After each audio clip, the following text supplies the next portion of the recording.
Forward to having a month off.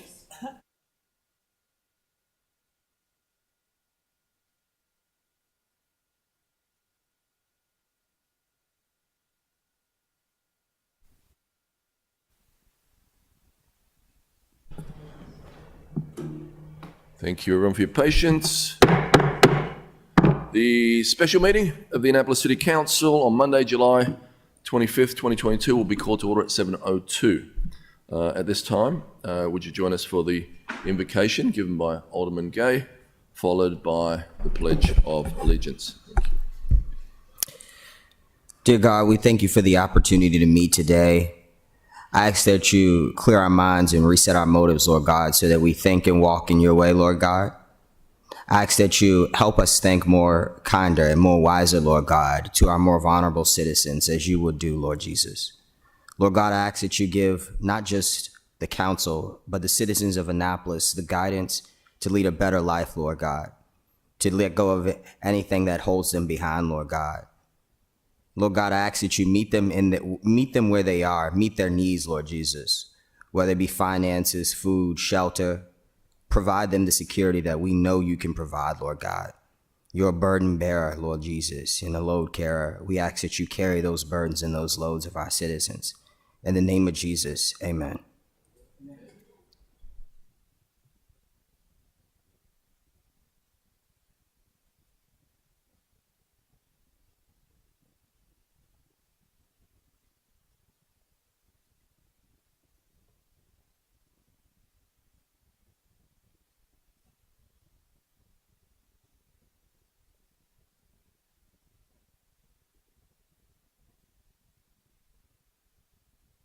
Madam City Clerk, please call the roll. Yes, sir. Mayor Buckley? Here. Alderman Tierney? Here. Alderwoman O'Neill? Present. Alderman Kendall Charles? Here. Alderman Finlayson? Present. Alderman Shannon Meyer? Present. Alderman Gay? Here. Alderman Savage? Present. Alderman Arnett? Present. Ms. City Attorney, please present the first item on the agenda. The first item on the agenda is the approval of the agenda. This time, I'd entertain a motion to approve the agenda. So moved. Second. Second. Thank you. Madam City Clerk, please call the roll. Yes, sir. Mayor Buckley? Aye. Alderman Arnett? Aye. Alderwoman Tierney? Aye. Alderwoman O'Neill? Aye. Alderman Kendall Charles? Aye. Alderman Finlayson? Aye. Alderman Shannon Meyer? Aye. Alderman Gay? Aye. Alderman Savage? Aye. Thank you. Ms. City Attorney, please present the next item on the agenda. Next item on the agenda is ceremonial items, city council citations, and a proclamation, beginning with ID 16122, citation to David Barker. Thank you. Alderman Savage, if you want to join me in front, you have it. Yep.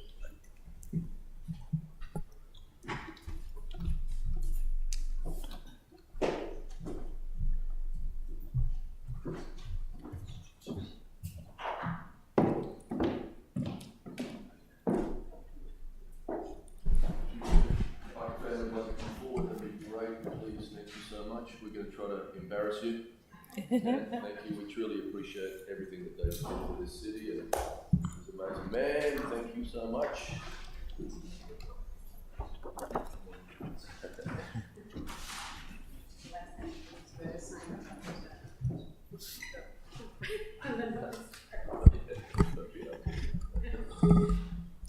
So on behalf of the residents of the city of Annapolis, we're pleased to confer this City Council citation in recognition of the life and contributions of David Reed Barker, 1944 to 2022. David grew up in Boston and, after graduating from the University of Pennsylvania, joined the Peace Corps, serving in Sierra Leone. He returned to the United States and continued his education, eventually earning a PhD from the New School University in New York. Throughout his decades-long career in international development and diplomacy, he traveled extensively. He was an avid sailor, embarking on an 8.5-year voyage after his 2005 retirement. An Annapolis resident for 25 years, David played an outsized role in protecting the natural environment. He was the founding president of Back Creek Conservancy, and after merging that organization with the Severn River Association, David became its president. Shortly before he moved to Michigan, David was instrumental in getting the city and county's no discharge zone approved. David is survived by his wife of 25 years, Lisa Boy, 2 daughters, Andy Barker and Susan Barker, and 6 grandchildren. He'll be greatly missed. And I just want to say personally, David was a resident of my ward, Ward 7, but he was also a friend and a mentor. Even since before I ran for office, he was just the leader out there for the environment, and really had the pleasure of just honored to have been able to work with him over the years. He was always somebody I go to for support and advice, and he's been, like we said, he's been able to achieve a significant amount. I mean, between the no discharge zone and Back Creek Conservancy, both organizations, and that no discharge zone has been actually enacted during very tough years for the environment. He managed to get it through and approved by the EPA. So his legacy is certainly going to last here a long time. I think we should all be very proud of that. So thank you.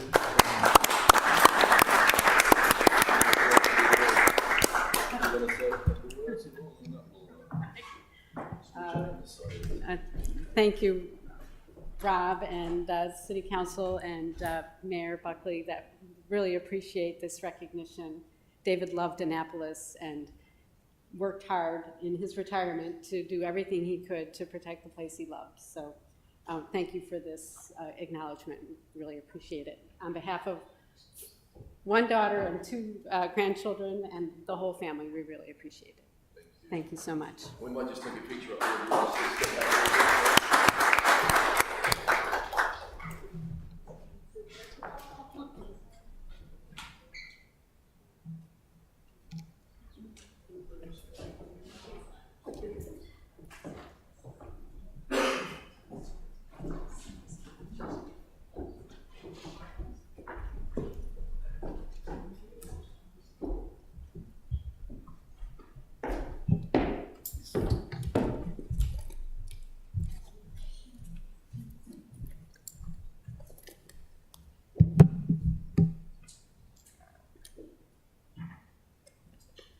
Next up, we have a citation for Charles and Evelyn Harris, the 75th wedding anniversary.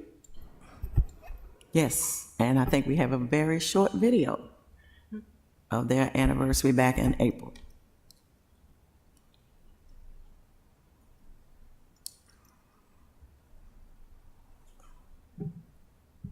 That was short. It's been a beautiful occasion. And I have my little speech all made up, but I cut it short. It's just, yeah, I'm gonna have to leave out most of it. I wish I could leave all of it, but we can't do that. You know, old folk, when you get to be nearly 100 years old, 98 I got here, 95. It's been a long journey. Okay, I'm sorry. But God has been good to us. Somebody prayed for us, had us on their mind, took the time to pray for us. And I'm so glad they prayed. Aren't you? Amen. Yeah, we all come. I have a little speech here, and I'm going to cut it all just about in a half or 3/4 or whatever. And maybe we'll do a 2-part next time. Amen. Amen. Been here a long time. We've seen the lightning flashing, heard the thunder roll, felt sin's breakers dashing, trying to conquer our soul. But folk, we heard the voice of Jesus, telling us still fight on, because he promised never to leave us. No, never to leave us alone. You folk know I love the scripture. If any man be in Christ, he's a new creature. Oh, crazy, come on, love one another.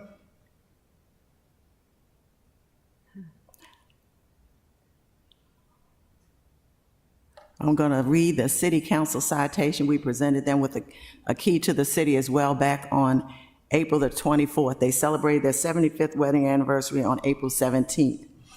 City of Annapolis City Council citation. And I want to say something about I call them Mr. Chess and Miss Evelyn. They were my parents' best friends since high school, and they also babysat my children, and they were the best babysitters anyone could ever have. They treated them just like their own grandchildren, so I'm very proud to do this tonight.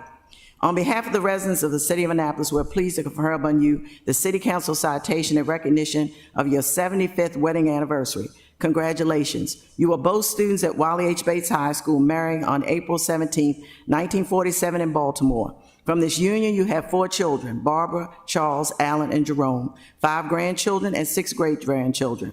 After serving at Fort Meade, Charles went on to a career at the United States Naval Academy and as a taxi driver, and he's on the mural. Evelyn is an excellent mother, not only to her own, but also caring for others as a long-term babysitter for children in the parole community. For more than 60 years, you both have been active in the community, including at the Beacon Light Seventh-day Adventist Church and the Parole Health Center. You enjoy family dinners and celebrations, with Charles taking time for fishing and watching sports, and Evelyn enjoying word games and puzzles. Many blessings on a long and loving union presented to Charles Chesterfield and Evelyn Harris on this day of April 17, 2022, signed by our mayor and city council. Congratulations, and the family is watching.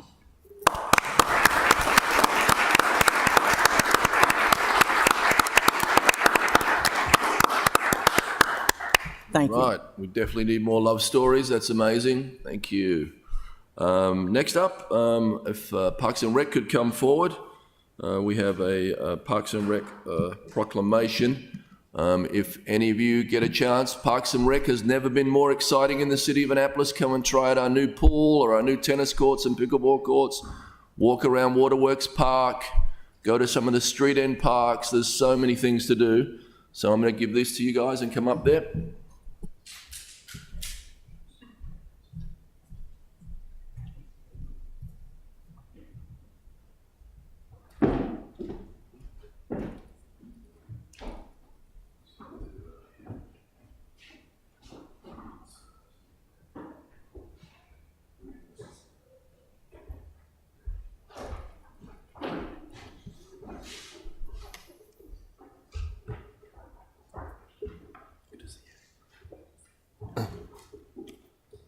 All set. Whereas recreation and parks is an integral part of communities throughout America, including the city of Annapolis. And whereas recreation and parks promotes health, wellness, improving the physical and mental health of people who live near parks. And whereas recreation and parks promotes time spent in nature, which positively impacts mental health by increasing cognitive performance and well-being, alleviating illness such as depression, attention deficit disorder, and Alzheimer's. Whereas recreation and parks encourages physical activity by providing space for popular sports, hiking, trails, swimming, pools, and many other activities designed to promote an active lifestyle. And whereas recreation and parks programming and education activities such as out-of-school time programming, youth sports, and environmental education are critical to childhood development. And whereas recreation and parks increase a community's economic prosperity through increased property values, expansion of local tax base, increased tourism, and attraction and retention of businesses and crime reduction. And whereas recreation and parks is fundamental to the environmental well-being of our community. And whereas recreation and parks is essential and adaptable infrastructure that makes our communities resilient in the face of natural disaster and climate change. And whereas our parks and natural recreation areas ensure the ecological beauty of our community and provide a place for children and adults to connect with nature and recreate outdoors. Whereas the City of Annapolis joins the U.S. House of Representatives and the State of Maryland in acknowledging the importance of recreation and parks in our community and affirming the importance during the month of July. Now, therefore, I, Gavin Buckley, Mayor of the City of Annapolis, Maryland, do hereby proclaim July 2022 as Recreation and Park Month in the City of Annapolis with the City Council. Thank you all. Thank you. Mayor, you want to say a couple of words? Let's do a little.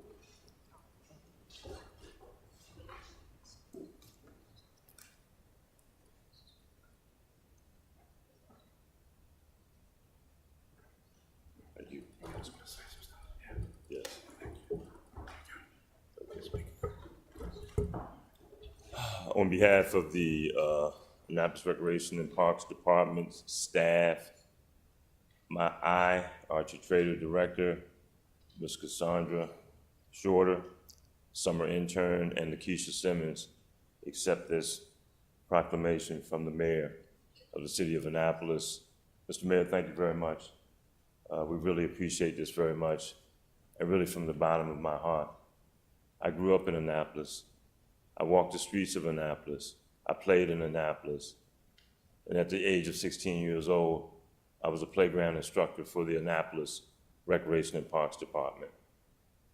I know many of you have always known that recreation and parks affects lives, not only in the city of Annapolis, but the surrounding areas.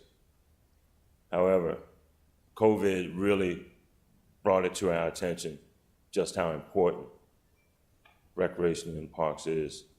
We affect lives. Thank you.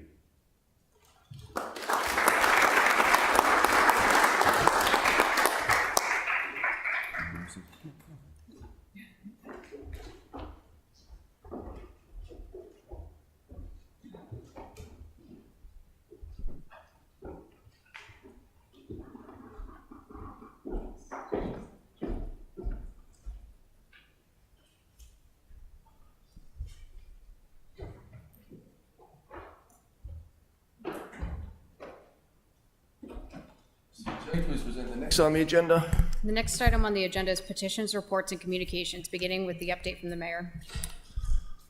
All right, so good evening. I want to start by thanking Alderman Schnellmeyer and Alderwoman Finlayson for stepping in as acting mayor while I went on holiday with my family. We had a memorable trip. Sorry, Alderman Arnett got COVID and couldn't do his week, but he's got one coming.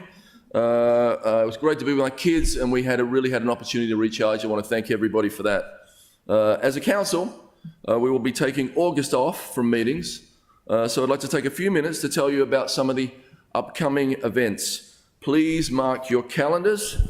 We have an ongoing concert series at City Dock on Sunday at 6 p.m. This week we have an extra treat with a Thursday concert by the United States Naval Academy Blues and Gold Blues Band from 7 to 9 p.m. This is a free concert. Grab something to eat or make a picnic. Chairs are provided, or you can bring your own chairs to City Dock, to the waterfront. The heat will ease up a little bit and it should be awesome fun. Also on Thursday in Eastport is the Tides and Tunes concert series, continuing at the Annapolis Maritime Museum. That's from 6 to 9:30 p.m. On August 2nd, it's National Night Out that will take place at various locations, including Annapolis Gardens, Bay Ridge Gardens, the Mike Bush Annapolis Library on West Street, and Woodside Gardens. It will start at 5 p.m. It includes free food, games, and community resources and fun. National Night Out is also known as America's Night Out Against Crime. It is a nationwide program. It is an opportunity for neighbourhoods to strengthen their relationships and partnerships with police, fire, and public safety. On August 5th, the Annapolis Rotary Crab Feast will return in person to the Navy Stadium. So uniquely Annapolis, that event is amazing and we're so happy to have it back. Tickets are on sale now. This is a huge charity event and they give away tens of thousands of dollars in grants to community organisations. Please come out and support that. On August 13th from 11 a.m. to 3 p.m. at City Dock is a youth entrepreneur event. They're looking for young entrepreneurs aged 10 to 17 to come out and showcase their ideas and vision at that event. They'll learn how to plan and market their amazing entrepreneurial ideas. Please visit the Eventbrite site and use the keyword Annapolis Youth Entrepreneur. Lastly, on August 28th, one Annapolis team will present a back-to-school backpack giveaway. I want to thank producer and writer and recent Keys to the City recipient, Mr. Rodney Barnes, for his generosity in helping us put on this event. Elementary age students and their families are invited to come out to Pip Moyer Rec Centre for a Be Good giveaway on Sunday the 28th from noon to 3 p.m. There will be food, sports clinics and fun, in addition to picking up a brand new backpack filled with back-to-school supplies. If you'd like to volunteer your time before or at the event, or if you'd like to become a sponsor, please contact Adatola Ajay in the Mayor's office. I'd like to give a shout out to the volunteers who came to Truxton Park to take on and take out the invasive English ivy. We got lots of that to do around the city, you all know. About 36 people came out on behalf of the Save Our Trees group. And I thank Susan Wheatley and Terry McKenna for organising, and Brian Callahan got poison ivy, so he's not here tonight. So today, the new childcare assistant grants, that's $250,000 that is available to non-profit organisations that provide childcare and youth programs and or activities for families in Annapolis. Each applicant is eligible for up to $50,000 per grant cycle. The grant application portal is now open on the city website through September 5th. The grants will be evaluated and funding released on a rolling basis. If there are funds left over after the initial round of funding, a second period will open on January 2023. I want to thank Alderman Gay for his work with the Office of Community Services and the city's MIT department for getting that up and running so quickly. August is Black Business Month, and I encourage all of us to support Black-owned businesses in the city.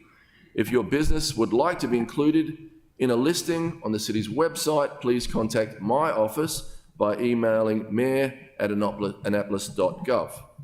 And lastly, we have officially launched the MPDU program for Parkside Preserve. MPDU stands for Moderately Priced Dwelling Unit. These are brand new 4-bedroom townhomes at below market pricing. It is an initiative that this city council is very proud of. Trying to get some affordability into this town is a huge challenge. The regular cost of these units is $570,000, and the MPDU cost is $351,506. There are income requirements based on your family size as well as other eligibility criteria, which is spelled out on the website. You'll need to qualify for a mortgage and fill out an application. This is a great opportunity to own a moderately priced home in our city. For more information and all the qualification details, which our city people will walk you through, visit the city website at www.annapolis.gov and use the keyword MPDU. Thank you, Teresa Wellman and Denise Ruffin, who will be coordinating this, for their work in processing the applications and helping home buyers with the city's MPDU program. Thank you all. Now let's get on with the meeting. Thank you. The City Attorney. Next item on the agenda is the report by committees. Anybody with a report? Alderman O'Neill. Thank you very much, Mayor. The Transportation Committee will be meeting this Wednesday. That's not our normal meeting time. It'll be at 2 p.m. here in Council Chambers, and we will have representatives from BIRD on hand to ask questions and talk about the data that they've been collecting since they started BIRD. Thank you. Alderman Savage. Yes, I just wanted to highlight one item from our last Environmental Matters Committee meeting from July 14th. I can't remember if I said this already, but we had a report from staff on the diesel fuel spill in Spa Creek. I think it was estimated that about 200 gallons spilled in the creek. And I'm not sure if Director Simmons is still here. I just want to thank Director Simmons, his office, and also the fire department. They gave us a very thorough report, and it was quite clear that they worked well above and beyond to get this all cleaned up and coordinate with the Coast Guard, and I think MD as well was pulled in. And happy to report that it sounds like most of the oil was was removed. They were actually able to vacuum it off the surface of the water. There's a special tool that I think the Coast Guard or MD had. And Unfortunately, I think there were a few ducks that fell victim, but beyond that, we're not aware of any kind of fish kill or anything else. So just again, big thank you to both those departments for taking care of our creek and responding quickly to that unfortunate disaster, local disaster. Thank you. Alderman Tierney. Oh, thank you, Mr. Mayor. We had the Finance Committee met Wednesday, July 20th. We had a full agenda, so I'll quickly recap our review.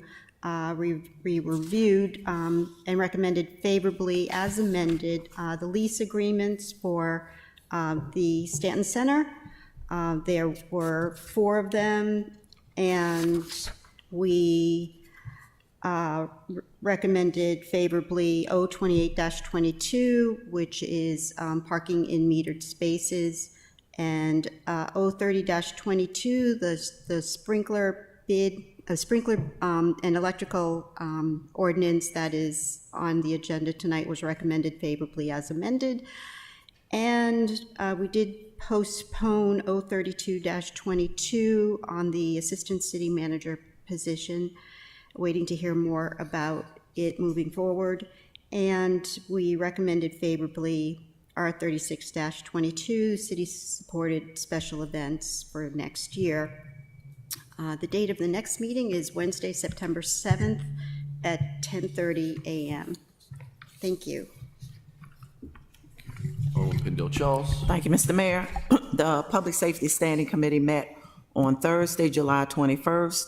At that time, on our agenda was AP 6122, recommendation to County Executive Pittman to fill the City of Annapolis' seat on the Anne Arundel County Police Accountability Board. And we made a favorable recommendation for Ms. Sharon Elliott, who's here in our audience today, and we're so glad and proud to have her. And we hope that that the rest of our council will also recommend her favorably as well. We also had a meeting last week, a short briefing on here for the council on Annapolis United. We had 25 members in attendance from all over the different cities, HACA, and we had the Rec and Parks, Police Department, Fire Department, OEM. So we had everyone from different disciplines. And last Wednesday, OEM took out a trip to Patriot Point as part of Annapolis United. 30 children were given the opportunity to kayak and fish and have a great and wonderful time. Again, this is the second time. We, of course, were met by COVID in between, but I want to thank Director Simmons, who's here this evening, to kudos again to OEM for taking the children on this trip. Thank you so very much. The date of the next meeting on public safety is to be determined because it falls on Labor Day. Thank you very much. Alderman Annette. Thank you, Mayor. The Audit Committee met on 18th of July. Primary order of business was continued discussion of the city's strategic plan. Our next meeting will be the 19th of September. Thank you. Alderman Channelmeyer. Thank you, Mr. Mayor. Economic Matters met on Wednesday, July 20th. Very good meeting discussing the medical cannabis dispensary and the updated sprinkler updating the sprinkler fund. And our next meeting will be up on September 21st at 6:30. Thank you. Alderman Finlayson. Thank you, Mr. Mayor. The Rules and City Government Committee will be meeting on Friday, September 9th, at 1 o'clock here in council chambers. All are invited. Thank you. Thank you. Alderman Gay. Thanks. We meet September the 19th, Housing and Human Welfare Committee. And we have not set our agenda yet, but just echoing what you said, I would encourage individuals to apply for the grant we released today. Through the Office of Community Services, recipients are eligible for up to $50,000, and it closes September the 5th. So I would encourage everyone to see if you're eligible, apply. Thank you. City Attorney, please present the next on the agenda. Next item on the agenda is comments by the general public. During comments by the general public may not speak on any items scheduled for public hearing this evening. When providing testimony, you'll only be allowed 3 minutes. Thank you. So first up is Dallas Pace. Please come forward Is that your full name and address? For the record, thank you.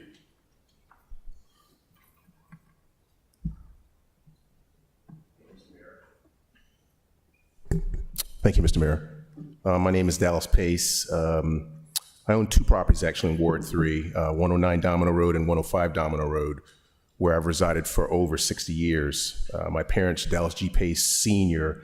and Erin Lee Pace, were educators at the all-black Bates Senior High School until the time the schools were desegregated in 1966. We lived in Annapolis on Clay Street up until 1963 when my parents moved to 105 Domino Road, Annapolis. My father fought tirelessly alongside of men like Dr. Aris T. Allen, Sam Gilmore, and Pip Moyer as activists to improve the conditions, not just for the black citizens of Ward 3, but for all of the black communities in Annapolis.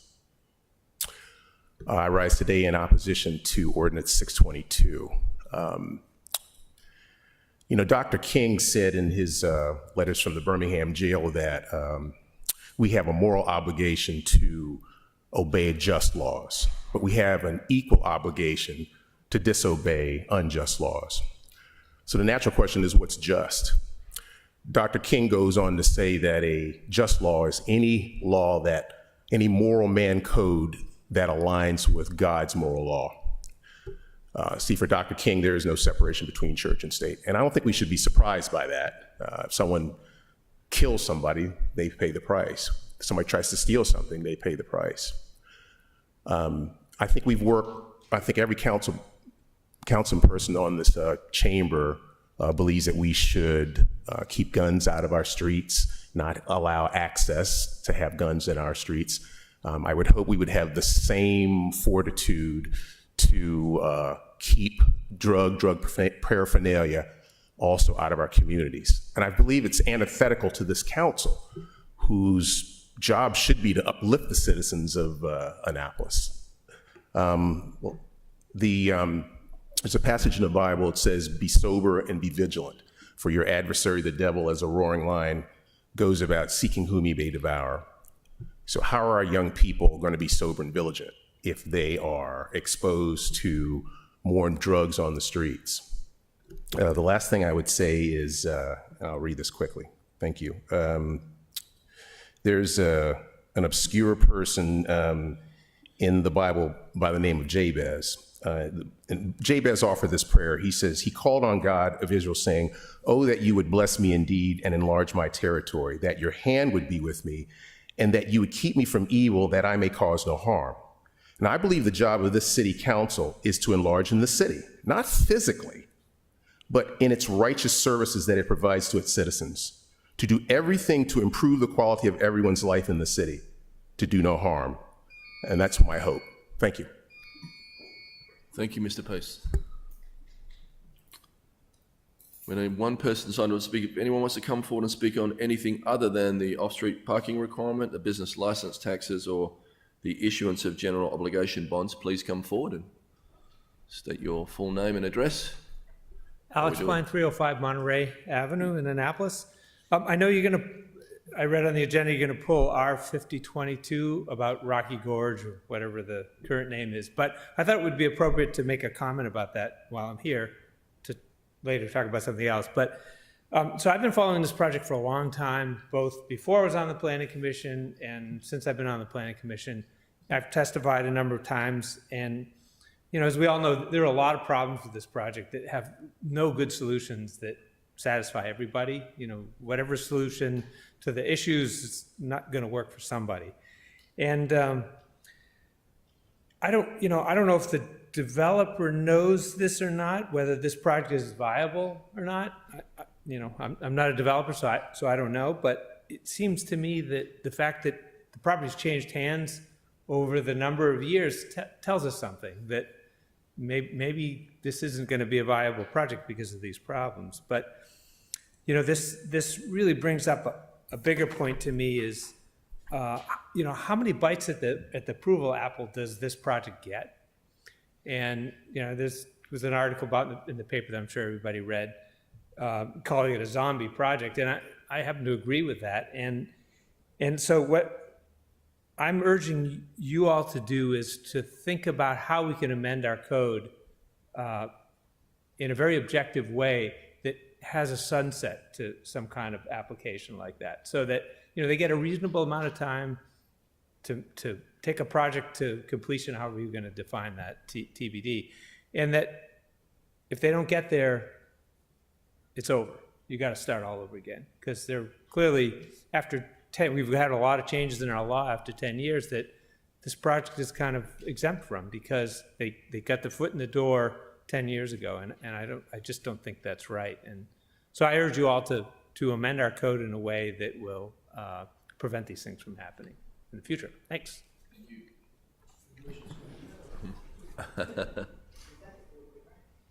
Anybody else like to come forward and speak?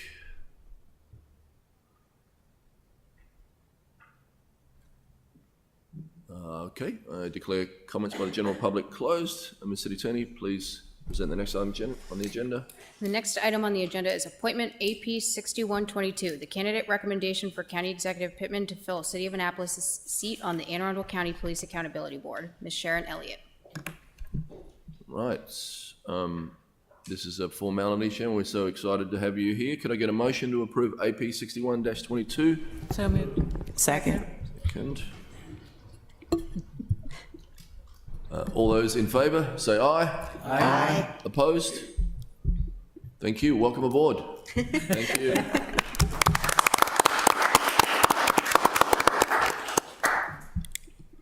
City Attorney, please present the next on the agenda. The next item on the agenda is the approval of the consent calendar. Items on the consent calendar include, starting with appointments, AP 3422, the appointment of Roger Ward to the Recreation Advisory Board. AP 3522, the appointment of Francesca E. King to the Recreation Advisory Board. AP 3622, the reappointment of Craig Harrison to the Recreation Advisory Board. AP 3722, the reappointment of Christina Ace to the Recreation Advisory Board. AP 3822, the reappointment of Patricia Moyer to the Recreation Advisory Board. AP 3922, the reappointment of Bill Williams to the Historic Preservation Commission. AP 4022, the reappointment of Matthew S. Evans to the Building Board of Appeals. AP 4122, the reappointment of Marcy Taylor Toma to the Heritage Commission. AP 4222, the reappointment of Claire Conger to the Alcoholic Beverage Control Board. Next on the consent calendar is the supplemental appropriations under $50,000 with SA 223, the police grant. And that's the end of the consent calendar. Move approval of the consent calendar. Madam City Clerk, please call the roll. Mayor Buckley? Aye. Alderman Arnett? Aye. Alderman Tierney? Aye. Alderman O'Neill? Aye. Alderman Pendel Charles? Aye. Alderman Finlayson? Aye. Alderman Shanna Meyer? Aye. Alderman Gay? Aye. Alderman Savage? Aye. Thank you. Ms. City Attorney, please present the next on the agenda. Next item on the agenda is supplemental appropriations over $50,000, beginning with SA 123, the Office of Emergency Management Department grant. Could I get a motion for SA 123? Second. Second, thank you. Alderman Gay? Thanks. I didn't have a chance to watch the Finance Committee meeting on this. Is this expected to be split across the four? Awesome, thank you. Yes. Did the Finance Committee want to comment on that? No? Yeah, but yes, it is. Not, it allocated, not split, but yes, allocated to all of them. Thank you. Alderman Savage? Thank you, Mr. Mayor. Yeah, I'm trying to bring it up now, but I think I had a question. This is all state grant money. So it alleviates the need to utilize city funds. Was this, does that mean does that mean we have a bit extra money that's going towards the general fund and the next Director Dickinson? fiscal year's budget? So at the time of the budget, this grant had been applied for, but we had not found out we were getting it. So we allocated $70,000 from the general fund to make sure the program had enough funding. In the meantime, they did get the word that the award had come in, and it's at $189,000. So we will not need to use the extra, the $70,000 from the general fund to supplement the program. Okay, thank you. Thank you. Alderman Gay? Thank you so much. The $70,000 that the Finance Commission added, Yes, that amendment is not necessary now. But there was already, I'm just following along here, there was already an amendment that had, was it 35 or 75 that was being split or allocated amongst the 4 programs? I think that's the amendment you're referring to. It was 70,000, I don't think it was 75. There was some original amount assigned across the 4 elements of the program, and we added the 70 and allocated across the 4 so that the program would have enough funding, and Chief Simmons is here to answer any specific questions. Thank you, Director Simmons. So, Kevin Simmons, Director of the Office of Emergency Management. So, with our enhancement, we asked for about $70,000, and we typically get a block grant from the Health Department of about $35,000 for us to have a good basic program. That's about $100,000 for the 4 programs. So when we came before the council during budget season, we also told everyone that we would be pursuing grants vigorously. And we got the one grant from the OOCC of $186,060. We're going to distribute that evenly, not quite evenly, but Alderman Gay, we're going to give the police program, ABD, SUD, that's what it's called, $41,000. For the fire department, Your Life Matters, they get about $53,000, and OEM gets about $44,000, and NAM gets about $55,000. Okay. That's good. I'm actually wondering, in the success that you have all had this year, why we would pull the amendment for 70 and just not allow you to keep that funding and continue along with the success that you all have been doing on top of the grant. Record lows for overdoses in the city of Annapolis, just 69, only 5 fatal overdoses, I think. Well, I think it's a little bit more than 5. I think it might be closer to 11. We have 6 confirmed and 5 waiting the disposition from the medical. Okay, so 11 total. So we're doing pretty good, and the numbers this year are actually lower than last year at this particular time. Yeah. And again, $100,000 gives us a good solid foundation for the programs, and we got 186. And so is the plan just to put that 70 back into the general fund? Okay, all right, thank you. Thank you. Thank you. Alderman Finlayson. Yes, thank you. Director Simmons, did you request the amounts for them, or how is the money divvied up within that 180? So we met with every program coordinator, and we seen what their programs were trying to achieve, and we put a cost with it. So basically, each coordinator gave me the cost of their program. They actually broke it down, and we forwarded it to the state as a package. All of this falls under the umbrella of OD-Free Annapolis. Mm-hmm. And so each coordinator actually gave me the funding that they needed, and we incorporated it into the grant. And the total of all 4 programs, with them giving you the amount, totaled the 189? Yeah, the 186. Oh, 186. So they got what they asked. Everybody got what they asked requested. for. Okay. That's correct. Thank you. And what I'm hoping for in the future, with this opioid settlement, we're close to being able to draft off that money. So with the next fiscal year, if everything goes right, we'll be able to use that settlement money and keep this thing going. Thank you. Thank you. Thank you. Alderman Chennemeyer. Thank you, Mr. Mayor. Director Sivens, so you're saying it's going to be 186. Our sheets say 189, and this might be directed to Director Dickinson as well. Yeah, so. Is there a slightly updated value? Did we get a misprint? Yeah, so this I'm not clear of, because the original SA that we drafted was 189,060, and that's what we talked about at the Finance Committee meeting. So if it's supposed to be 186, we should know that, so we can correct it. That's my mistake. It's 189. That's my mistake. And again, the funding that I told you for each program is an estimate. I don't have the exact right here with me, but That was my mistake. I said 186. It is 189. Okay, 189. just wanted to make sure we had every penny where it needed to go to help y'all. Cheat myself. Okay, thank Any you. other questions? All those in favour, say aye. Thank you, Director Simmons. Aye. Opposed? We appreciate your work. Thank you, Kevin. Appreciate you all too. Thank you. City Attorney, please present the next item agenda. The next item on the agenda is supplemental appropriation SA 323 Police Grant. Could I get a motion for SA 3-23? Second. Thank you. All those in favour say aye. Aye. Opposed? Thank you. Oh, I'm in seven. I think it's important to state that this is for de-escalation training. It's for a really good Great. effort. Thank you. Ms. City Attorney, please present the next item. Next item on the agenda is supplemental appropriation SA 423, is it supposed to be 22? Nope, sorry, 23. Public Works Capital Projects. Could I get a motion to approve SA 4-23? So moved. So moved. Second. Second. All those in favour, say aye. Aye. Opposed? Thank you. Exciting project.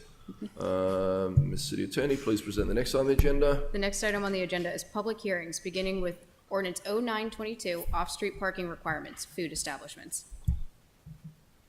Any speakers signed up? Thank you. Okay.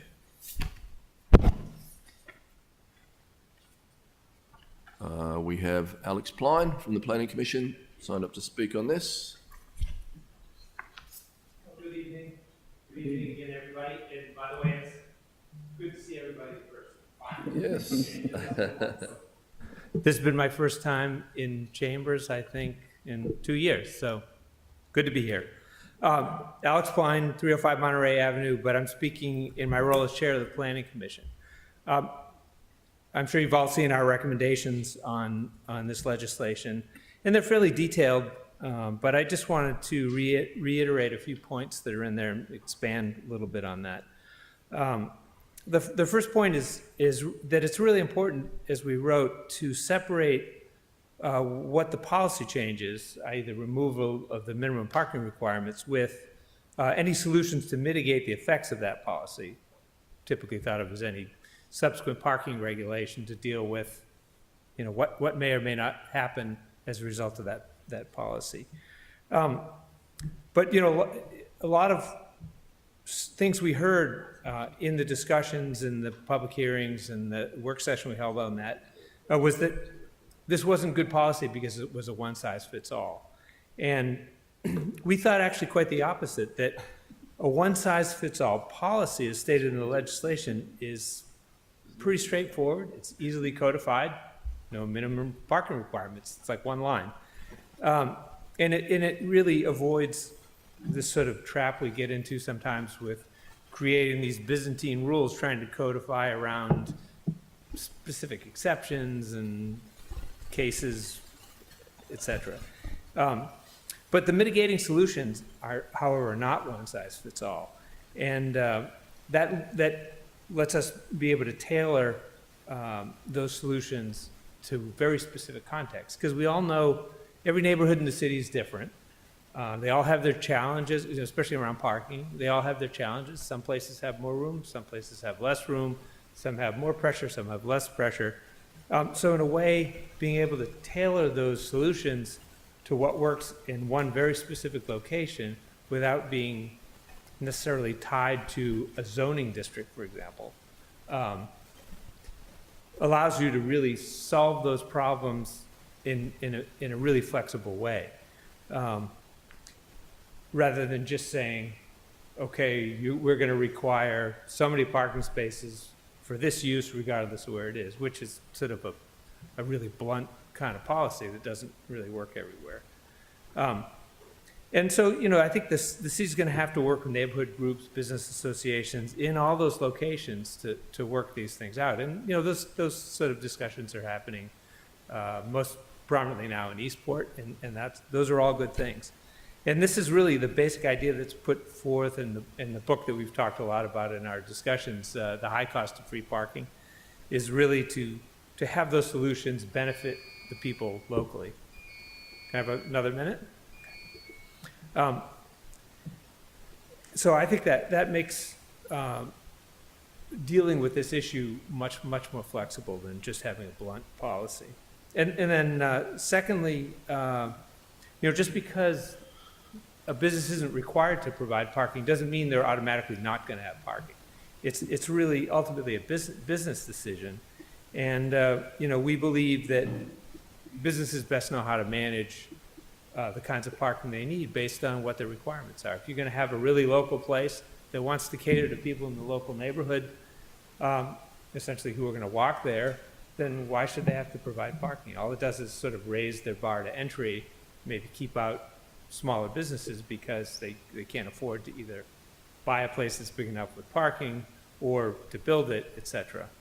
And if you're going to have a business that assumes people are going to arrive by car, in order for that business to be successful, you're going to have to provide parking or say, okay, this business doesn't work in this area, I'm going to put it in a place that has more parking. So we think ultimately it's best to let the businesses decide that and not have this, as I said, sort of blunt requirement. And lastly, with regard to the Maritime Zones, in the recent Maritime Zoning update, minimum parking requirements were used kind of as a tool to prevent the proliferation of restaurants in these zones, as a way to kind of prevent that from getting out of hand. And that sort of is what it is. And while we don't think that's a good way to prevent the sort of proliferation of restaurants in these zones, it is what it is. But at this point, so much work went into that legislation. At this point, we hate to upset that apple cart. And I think if you do end up passing this legislation, we would encourage you to have a carve out for the Maritime Zones, just to sort of let that lie for now. But as that legislation says, in 5 years, when you revisit the Maritime Zones, we really encourage you to come up with some other direct methodology to limit restaurants, if that's what you want to do, not by minimum parking requirements, but by some other more direct methodology.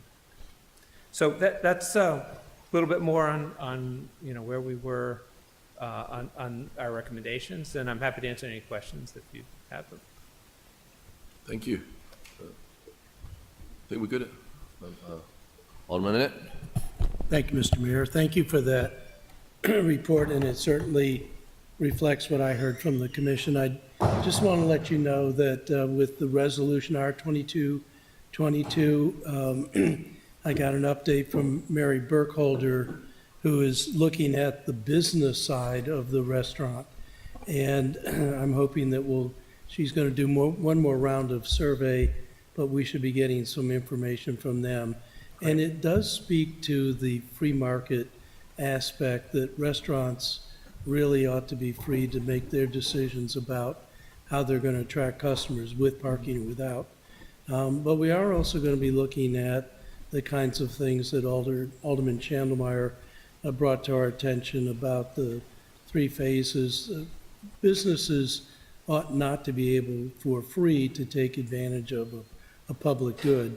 So I think there's going to be some nuances, maybe not in this ordinance, but other kinds of things. And I think the mayor has some proposals on that. So I think it's all going to work out pretty well.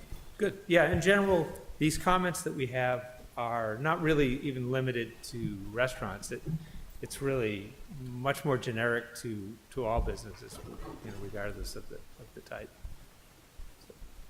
Thank you. right, Alderman Chandelmeyer. Sorry. Don't worry, more of this will come in front of you for different types of things. Yes, so you've said. We look forward to it. Good stuff. Okay, thank you. Thank you, Alex. Would anyone else like to come forward and speak on 0922? Thank you. State your full name and address, Phil. Thank you, Mr. Mayor. Phil Dales, Liv Walsh and Simmons, 181 Harry S. Truman Parkway.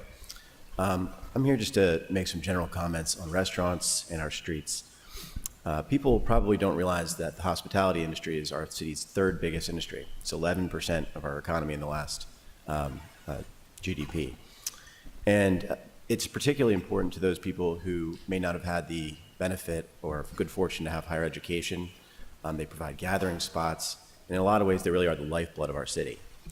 And our streets are another great resource.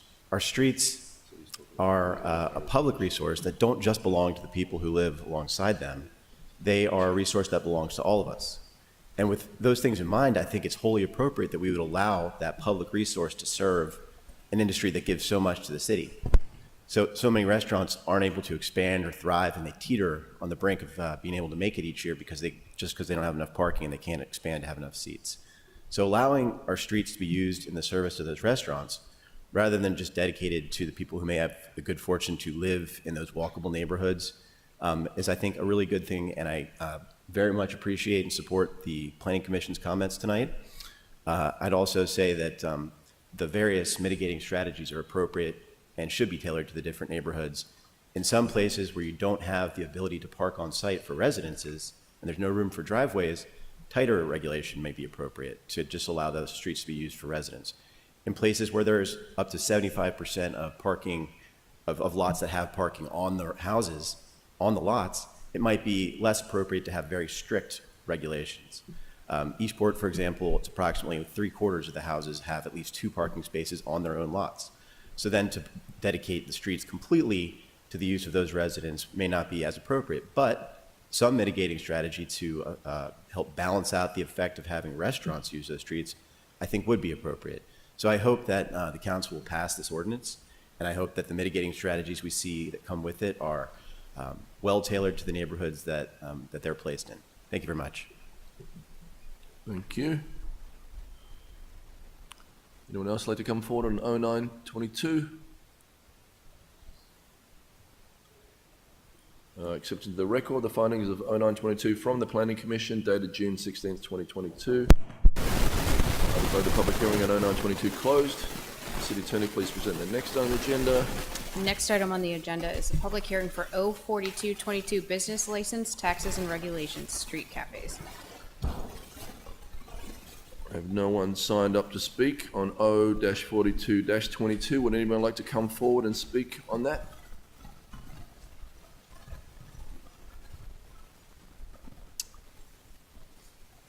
Okay, thank you. I declare the hearing on O-42-22 closed.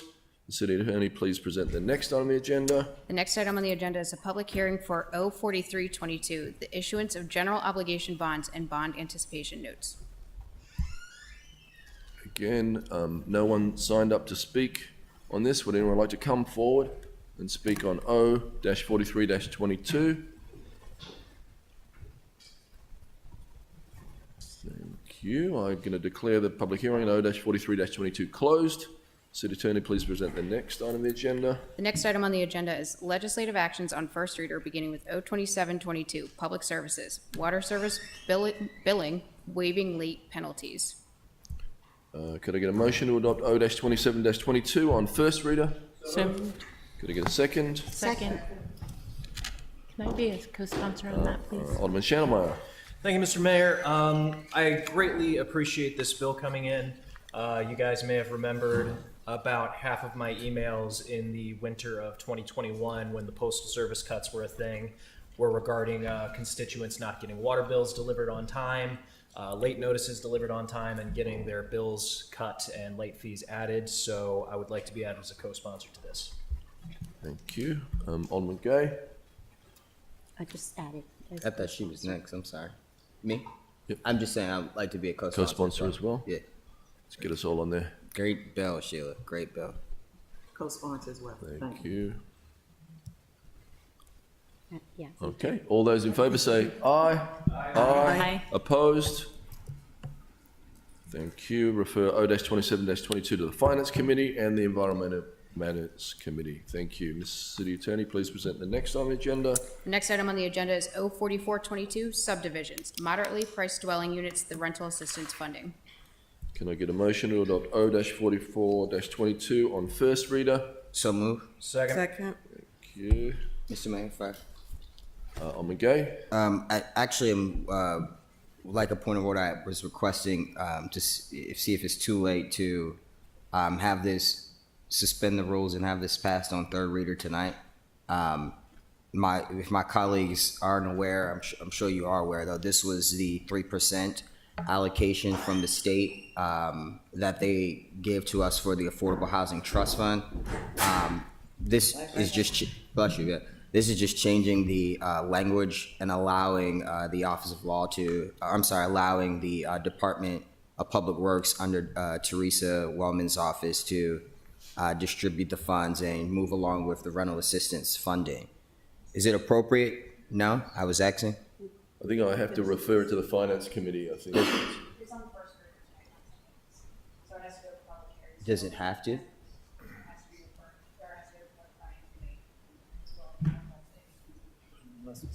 Well, that was what I was asking, to suspend the rules. It is essentially giving funds to the... So we could finish the vote on first reader, but what does that mean in terms of the Finance Committee, sir?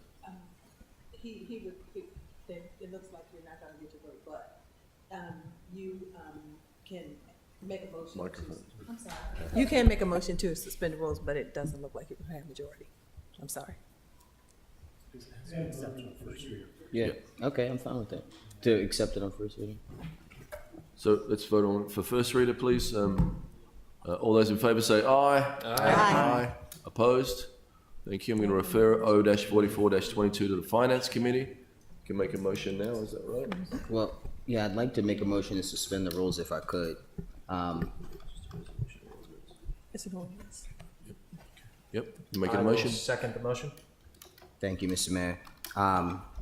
And as I was explaining, I'm not sure if the Finance Committee wanted to view this, but to my knowledge and my conversations with the attorneys that helped craft the language and the staff from the Department of Planning and Zoning under the Office of Community Development, Teresa Wellman, we believe that this would just allow us to move forward. This was the best way forward. I'm not sure if Finance needed to view it, but if I didn't want to step on your toes. I'm sorry, Alderwoman. Oh, gosh, no, don't. I think it only makes sense because I understand, it makes sense that what you're proposing makes sense, that the 3% allocation from the hotel tax was defined as rental assistance, so it makes sense that we add that to the current list of what we use that fund for. I can't speak for the Finance Committee because I have to refer to my two colleagues, but I think it's pretty clear that that need has to be part of the fund. So I support your suspension of the rules. So Alderman Channemeyer, then Alderman Arnett. Thank you, Mr. Mayor. This is a pretty common sense addition to our use of spending for the Affordable Housing Trust Fund. We've all talked about adding this on as a thing many times before. This is a good short-term solution to bring housing costs down for a lot of working families. I am going to always add, as I always do, when I say short-term, I mean if we're going to have a long-term solution for the housing crisis, we need to build more units, but this is a good short-term solution. Thank you. Alderman Arnett. Thank you, Mr. Mayor. I'm going to vote to suspend the rules. I want to point out that Section D gives the department the authority to promulgate rules. When those rules are promulgated, they have to bring, within 30 days, bring those proposed rules to the Rules Committee for review. If we have some problems at the Rules Committee with what the rules are, we can discuss it with the department and hopefully sort things out. If not, we always have the opportunity to do legislation in the code that would correct any shortfalls. So in many respects, until we see the rules that are being promulgated, this is pretty much a no-brainer to me. We'll pass it and see what the rules are that get promulgated. Thank you. Alderman Finlayson and Alderman Savage. Yes, thank you, Mr. Mayor. My question, I guess, is about the rules for offering this assistance. I know that there are other agencies, particularly, well, specifically the Community Action Agency, that gives rental assistance also. So how will our rules differ from other granting organizations? And will that be demonstrated, I guess, in the rules for receiving the grant? Thanks for the question, Alderwoman. I don't think they will differ that much from any other organization, really. There still will be income eligibility requirements. They'll still have to fill out an application, go through a process and form, which is being worked out in partnership with both the Housing Human Welfare Committee and the Housing and Community Equity Development Commission and Teresa. So I don't think it'll be different. I think it'll just really provide another opportunity for our residents to access rental and energy assistance funds outside of nonprofit organization. Yeah. Okay. Well, as Alderman Arnett indicated, the rules will have to come before the Rules Committee, which won't be until September. So I'm afraid that's our next meeting, the 9th. So I think we'll be just in time for the holidays. So maybe over in August, you can meet and promulgate those rules. I'm kidding. No, I'm saying we met. Yeah, we started the process. Okay. And Joelle has been a great help as well. So. All right. Thank you. Thank you, Alderman Savage, and Alderman Pendle Charles. Thank you, Mr. Mayor. Just maybe you said this when I stepped out, but what's the urgency? Your rationale to suspend the rules? Well, the 3% allocation from the state was passed almost 2 years ago. Well, we had worked on this language once during the Housing and Community Development and Affordable Housing Trust Fund meetings, but we just never got around to actually producing the actual verbiage. And this was something that the staff pushed for heavily as well, just so we can get it out the gates. And so we finally got it together in this last month. And Cynthia helped as well. She was a great help, so the whole staff. Alderman Pendle Charles. Thank you, Mr. Mayor. Alderman Gay, I'd like to applaud you for continuing to look out for the housing needs of our community. You have the pulse of your community, Ward 6, always in the front and forefront of what you do and the decisions you make. And I will practice councilmatic courtesy, definitely in this case, to suspend the rules. Thank you. It's not a roll call, is it? Okay, anyone else? All those in favour say aye. Aye. Opposed? Thank you. Okay, can I get a motion to adopt it on second reader? Second. Thank you. Can I get a second for the second? Second. Is that a roll call? Yes. Roll call, please. Mayor Buckley? Aye. Alderman Arnett? Aye. Alderman Tierney? Aye. Alderwoman O'Neill? Aye. Alderman Pendle Charles? Aye. Alderman Finlayson? Aye. Alderman Shannon Meyer? Aye. Alderman Gay? Aye. Alderman Savage? Aye. Okay, that ordinance passes. City Attorney, please present. No. I'm a little bit rusty. All right, the next item on the agenda is legislative actions on second reader, beginning with 0622, medical cannabis dispensaries. Is there a motion to adopt O-6-22 on second reader? So moved. Thank you. So we have some proposed amendments. First is from the Rules Committee. Who would like to move that? Alderman Finlayson. Yes, I'll move Amendment 1. Second for that. Can you let us all know?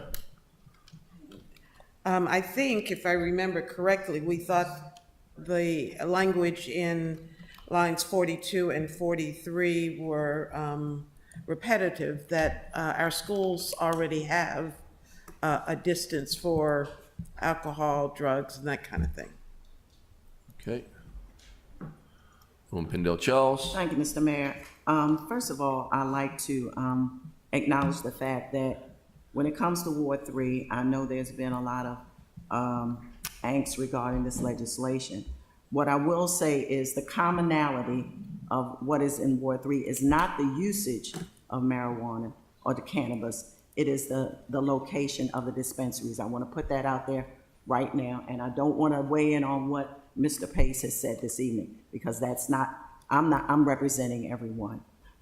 As you know, I have put on your dais my outline regarding the amendments and what we have before us this evening, and I'd like to request from the city clerk that this be made a part of the official record of this council.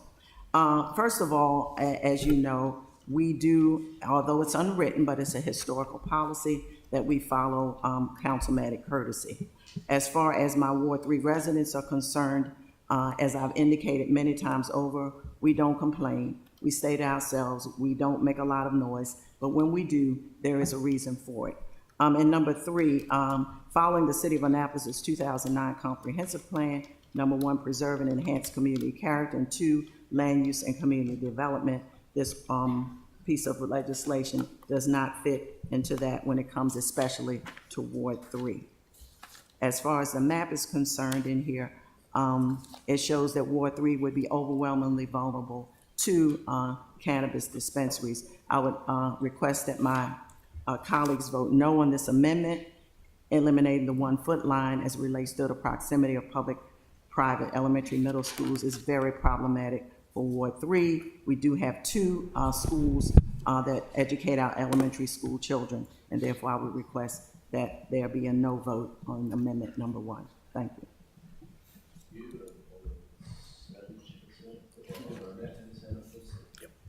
Thank you, Mr. Mayor. First of all, I'm speaking in favor of this amendment, but I want to remind everyone, this legislation simply adds medical marijuana dispensaries as a use in our city code. That's all it does, as explained to us by the city attorney. The state determines how many and where any new dispensaries will occur. That is out of our purview. We have no power over that.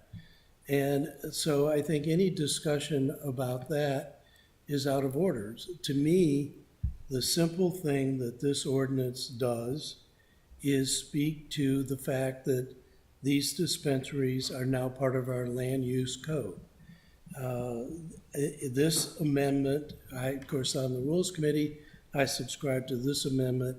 I think getting into any amendments that have to do with distances from schools or distances for other things or wards that it should belong in or not, I don't know that any ward is any different than Ward 3 in terms of its desire to have certain things. And so I really don't even understand asking for a councilmatic privilege. Where's the privilege for the other 7 wards?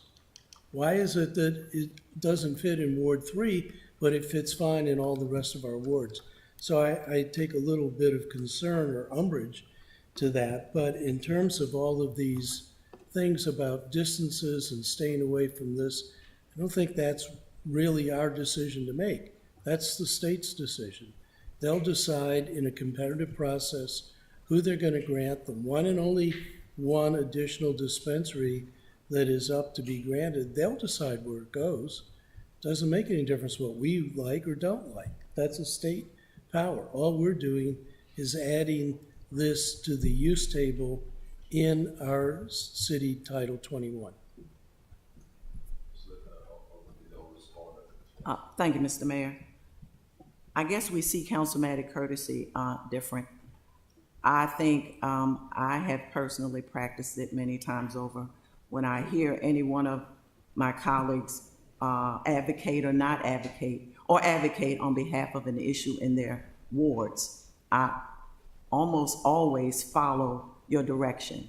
My residents have given their direction as far as how they feel about this legislation, whether you think or whether one thinks that they're being crazy or stupid or not informed. I'm just throwing those words out there. I'm not saying anyone does. I'm not saying anyone does. But all I'm saying is, if a group of residents in a certain ward are opposed or in favor of something, whether it's wards 1 through 8, I have consistently taken my colleagues' opinions and what they desire from their wards. And I think we've made it known, as I say, you don't hear anything from Ward 3. They rarely ever come out to testify about anything. And so when they do, and they're opposed to something, I think that's an indication of how they really feel about a certain issue and that it should not be discounted. So that's my take on this. Whether there's some misunderstanding or whatever, I'm not going to get into that. All I know is my ward has indicated to me overwhelmingly that this legislation in its entirety are not what they want. Now, what I will say is I've had residents who say they don't want them dispensaries within 11 miles or 10 miles, which I found to be not in line. So I had gone to the sponsor of this legislation. Of course, now it's 2 miles. The sponsor indicated 1 mile. I indicated to him on 2 occasions that I would be willing to split the difference on 1.5 miles. I thought that was pretty reasonable. I thought it was very reasonable, even though I'm going against many people in my ward, but I feel comfortable in that decision, and I went there and did that. So I think amendment number 6, in my estimation, would be the proper fit for what we're trying to do here. Thank you. Thank you. So Alderman Savage, then Alderman Shannemeyer, then Alderman Gay. Thank you, Mr. Mayor. So just to point out, so again, this is just an amendment that would strike the language for the school buffer. And I do, so my first concern with that is just, I don't know what the rationale is behind having a school buffer. I know the county did it, but I'm not aware of any data that indicates that there's some danger to kids if these dispensaries are near schools. As Alderman from Ward 8 said, these are medical facilities and incredibly highly regulated. A lot of restrictions on there as far as security and whatnot. So that's the first concern I have. So I'd personally rather have no buffer near schools. So I agree with this amendment. The other point I want to point out, Julian, could you bring up the map for the 2 mile buffer? Because that has the 1,000-foot. I just want to point out, because with this 1,000-foot buffer on schools, it pretty much excludes the entire city except for parts of Ward 1 and Ward 7. I mean, I'm fine with having my residents are for the most part fine having dispensaries. I don't know if you can zoom in at all on that, Julian. I guess we can see a little bit more on this one, but so the blue circles are the 1,000-foot buffer. So you'll see they pretty much cut out most of the development in Ward 5, Ward 6, as far as the highlighted zoning. Ward 6, about half to a third of Ward 1. Ward 2's pretty much no dispensaries out there. Ward 3's already cut out because of the can't be near existing, that buffer. Ward 4, I think it looks like would be cut out. So my point is that this language that's in there right now for the 1,000-foot around schools has an impact on all the wards. And so that's where I don't quite think that aldermanic courtesy applies here, because this applies to the entire city. For this particular, I think the other buffer, you'd have a stronger argument as far as aldermanic courtesy, but for this one, it's just too much of an impact on the rest of the city and the rest of our wards. It would essentially shut out dispensaries from happening in 95% of the city. So that's my concern. Thank you, Alderman Shannemeyer. I will allow my colleague from Ward 3 to do a quick response, and then I will take the floor. But there's a lot of things to go through here, so we can't go back and forwards on everything. Well, so I please think we knew it was respond. going to be a discussion. One thing I want to mention, I wasn't asking for 2 miles. Like I said, that was what was on the table initially. That's what's there based on last year. But, and Alderman Gay had indicated 1 mile, and I said I would split the difference, 1.5. The other thing that is not in any of these reports really is that the fact that Gold Leaf is right there on the edge of Ward 3, and if you have no buffer, now correct me if I'm wrong, you could literally have a dispensary right next to Gold Leaf on the city side. So that's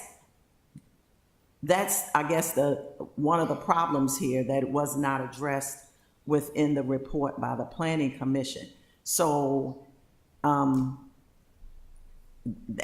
that's problematic as well, because when you don't have any distance, you can't consider the distance necessarily of Gold Leaf, or then on the flip side that you can.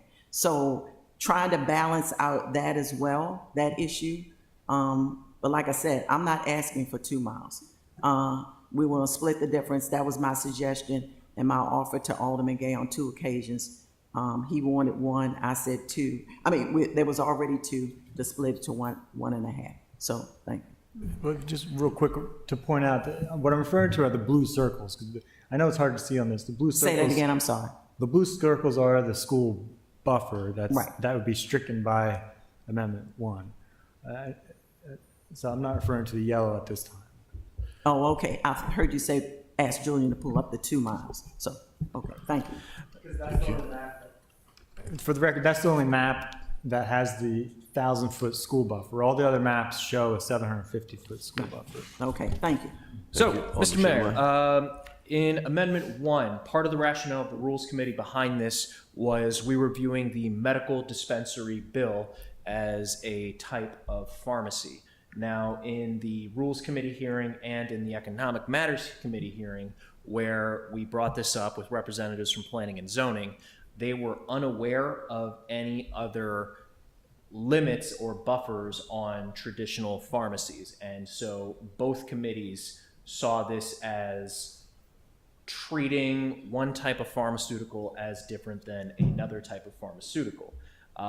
When you compare the damages of less stigmatized pharmaceutical products that are offered by traditional pharmacies compared to medical cannabis, I would argue that the cannabis has a significantly lower negative impact. I grew up in a state that was very much ravaged by the opioid crisis. I had friends whose family members were hooked on legal prescription opioids to the detriment of their family. And then I also know friends who's were able to use medical cannabis for things such as pain management, and it was no negative impact whatsoever upon their life. So we felt that treating Pharmacy A from Pharmacy B was bad land use. Then we went ahead and extended it to the next logical point where, okay, let's say we're going to treat this as a recreational dispensary.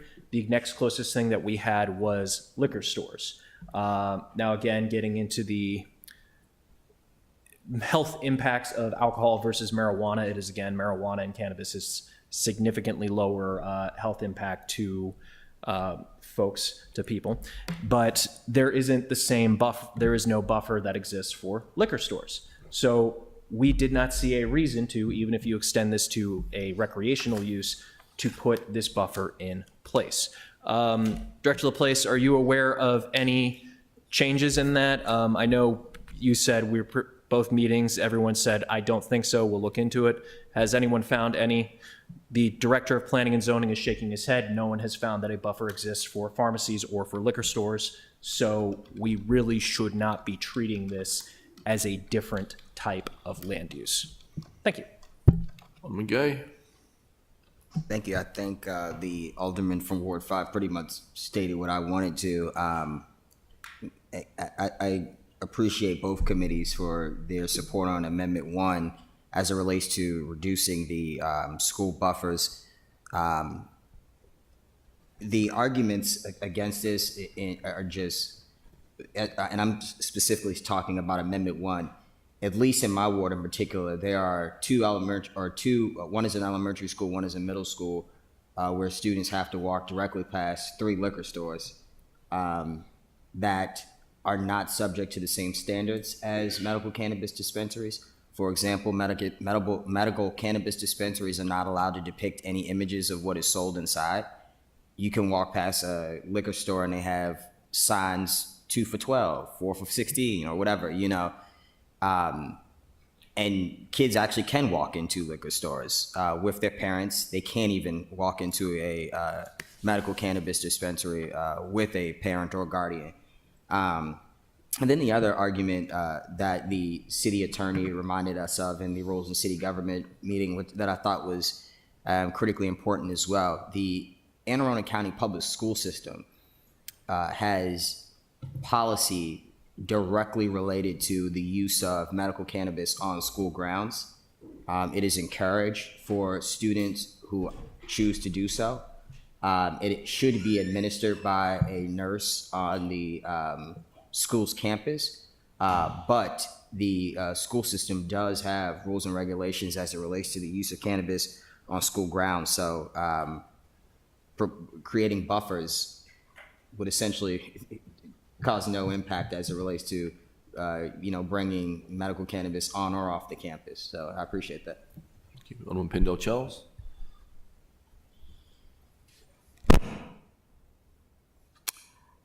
I don't want to get into a discussion or even an argument about liquor stores, cannabis dispensaries. But what I will say is this, and I'm going to be quite frank. When it comes to Ward 3 over the years, and you've heard me say this before, we've gotten things that we didn't want and things we wanted we couldn't get. Several years ago, this was when I first got on the council, the editor of the Capital newspaper asked me about Upper West Street and why it looked the way it looked. I was bound and determined under my administration that I was going to do everything humanly possible to uplift and upgrade Ward 3. And we had a conversation at lunch today. And I'm going to use Walgreens as an example. I went over to Eastport Walgreens one day because I go on my parole Walgreens all the time. And it was as different as night and day. I listened to my residents. We tried for 20 years here in this city to get a traffic signal at Western Gibraltar after too many tragedies and after an accident every single solitary day. The residents of Ward 3, in many ways, as I said, have not complained. But when we want something, we couldn't get it. And you can see all the art and nothing, I have nothing against auto dealerships and fast food restaurants. But when you look up and down Ward 3, there's a lot of neglect that has gone on. And I have made up my mind that I don't want to see that anymore. And like I said, I'm not going to weigh in on what the medicinal purposes or whatever for cannabis are. All I know is my residents see what they see and they don't want it. And I don't know what else I can say about it. I went to the county administrative hearing officer when Gold Leaf was being proposed in the county. There was nothing I could do about it. I went and testified several times over. But it is what it is, and it's where it is. We have several liquor stores. That's another issue that I'm not touching. But all I'm saying is there's some places in this city, you may not see it, you may not hear about it. But like I said, there's been some neglect. Like I said, I went in Walgreens. It was like going into 2 different countries. Thank you. Super. Okay, we're pretty clear on everyone's philosophies here, so we're going to vote on these one at a time. So amendment number 1, All those in favor, please say aye. Aye. Aye. Opposed, say no. No. Thank you. Ayes have it. On the gay, can you move amendments 2 to 5? So start with, They're different. yeah. Thank you so much, Mr. Mayor. I'll actually,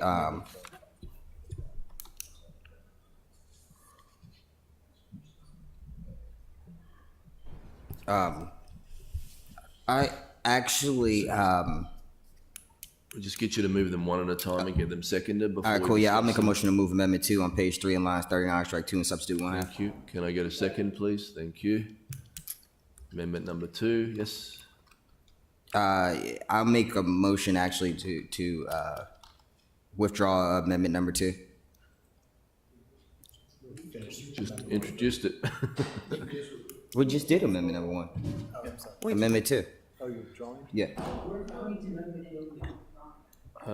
Well, we just motioned it and seconded it. Do we have to vote it down? So we could just vote it down. Yeah. I Okay. figured that's what we would do. Can Yeah. we just vote it down? We have amendment 2 moved and seconded, shouldn't that be what we discussed? Well, he just said he wants to withdraw it, so we can vote it Not down. 2. What you wanted to remove 3. Well, I thought you wanted 1 half.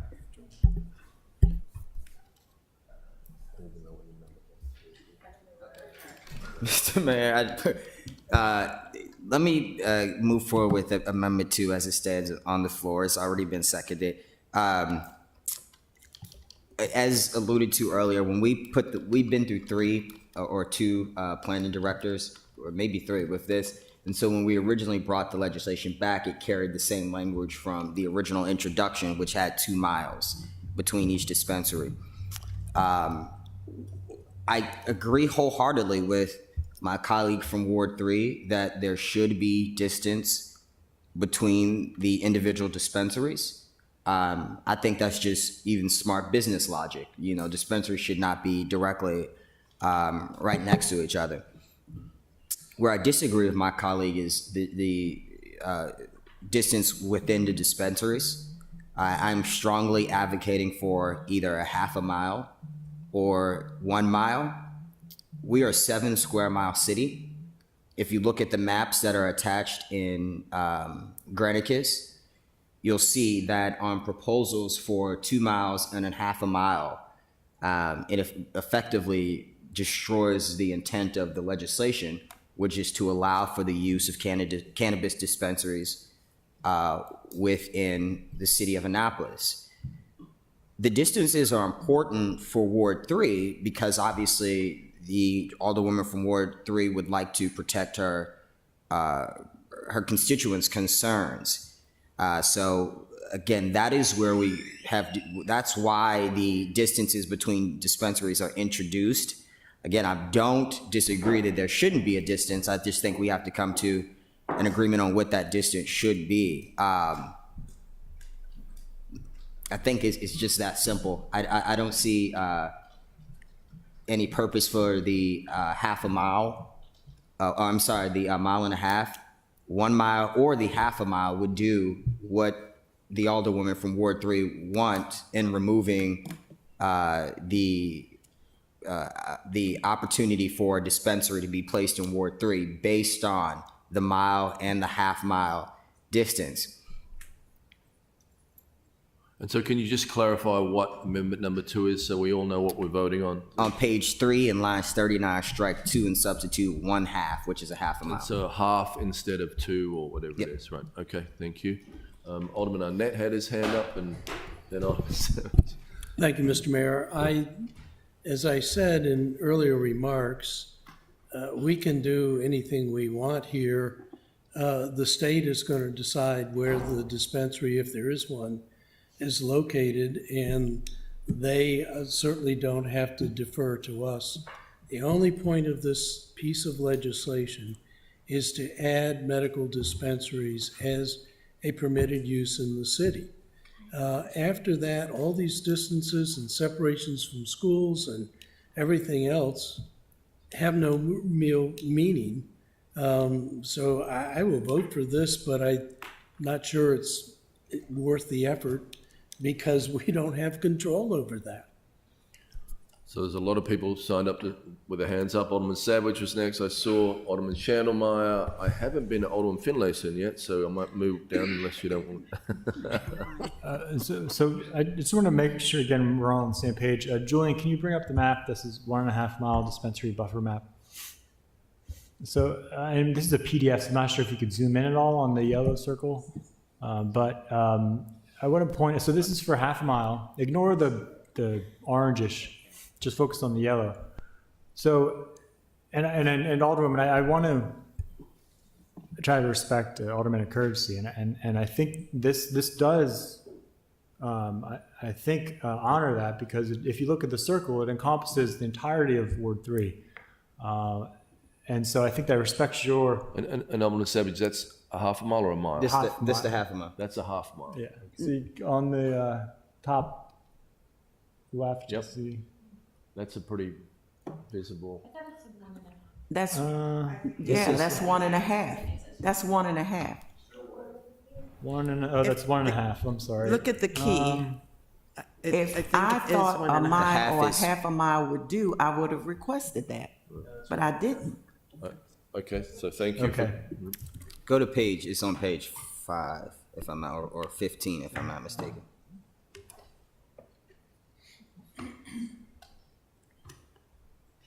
Okay, so we're pretty clear here where everyone is. So we could keep debating this, or we could just vote on this. No. And then I think we can get some clarification from the city attorney. The last thing we vote on is probably going to trump. Is that right? We could. That's correct. Not to use that word. Sorry.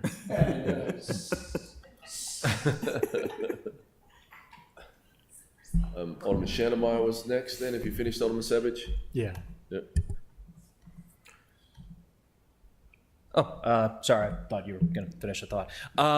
So, thank you, Mr. Mayor. As I stated previously, we do not have this similar restrictions for other pharmacies to be separated from each other for the specific use of medical product disbursement. So, putting this in is... honestly, like if we don't separate this up for other pharmacies, I don't even see a reason to go. We can't even put something in a 1/2 mile, but whatever. Thank you, Alderman Tierney. Then Alderman Pendell Charles. Is that right?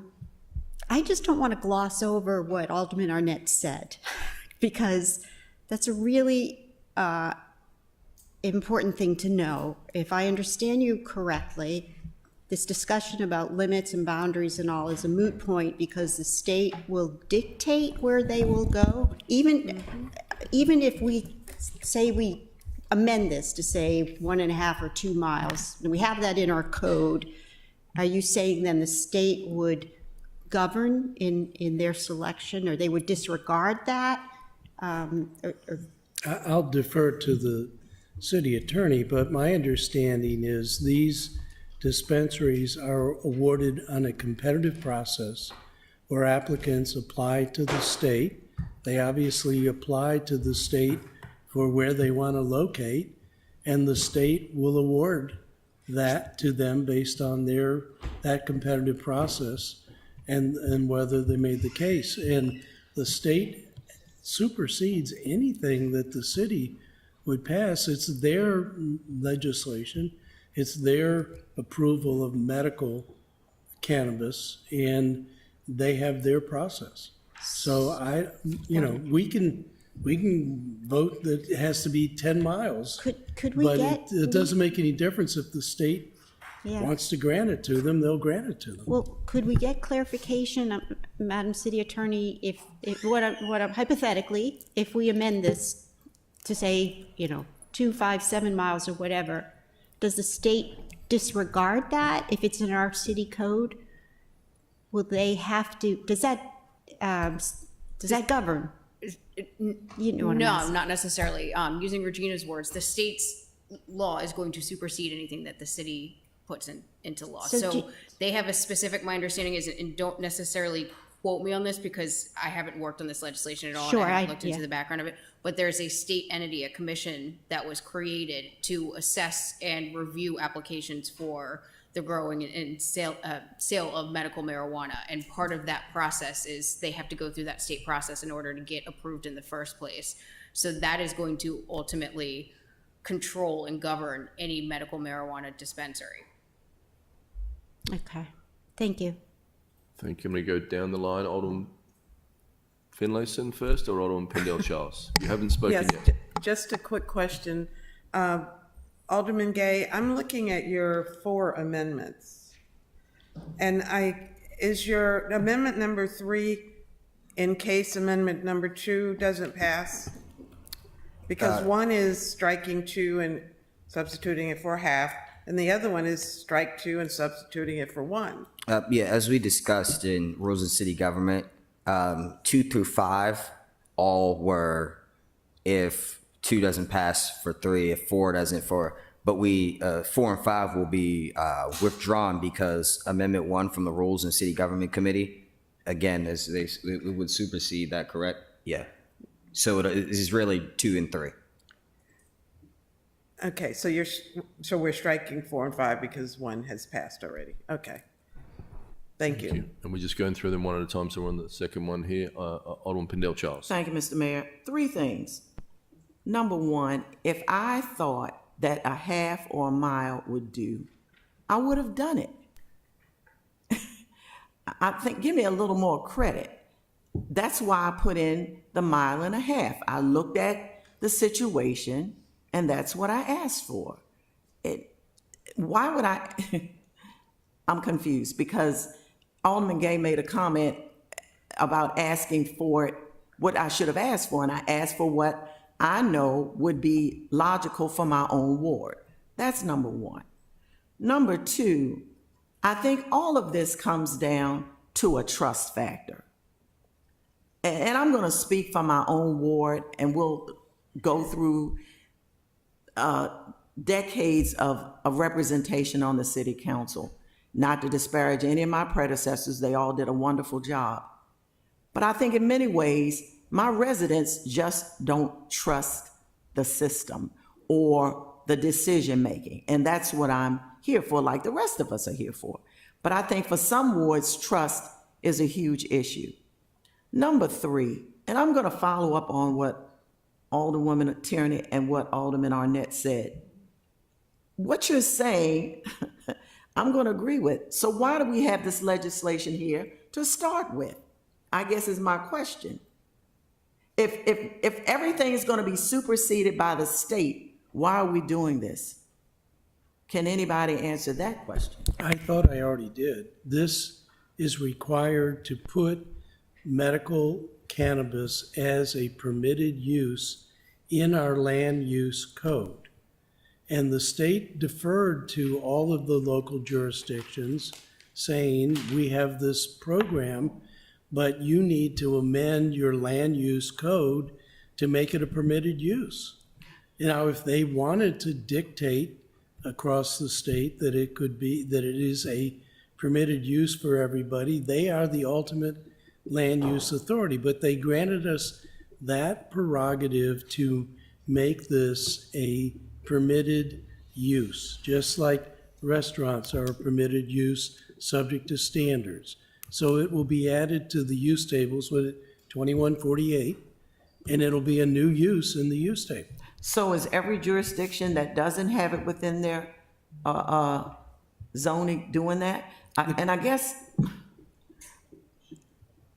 we are, I guess to some degree, getting into the weeds, okay, but for my residents, it's the trust factor, whether we get in the weeds or not. And I understand what you're saying, and I agree with what you're saying, but they don't trust this. And we look at this, and we look at the zoning in my ward, and you can pull up the map and see that Ward 3 is much more vulnerable than any other ward. So when you put all of that together, it gets down to trust.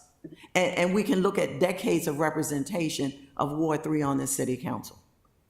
So no ward trusts the city more than Ward 8. Well, well, it depends on I'm the from the issue. government, I'm here to help. It depends on the issue. And when it comes to planning and zoning, it's all over the place. So there are a lot of things that have been put upon certain wards by the nature of the people who live there. And so at this point, it's a trust factor, and they don't trust this at all. Thank you, Alderman Gay. Thank you so much, Mr. Mayor. I actually,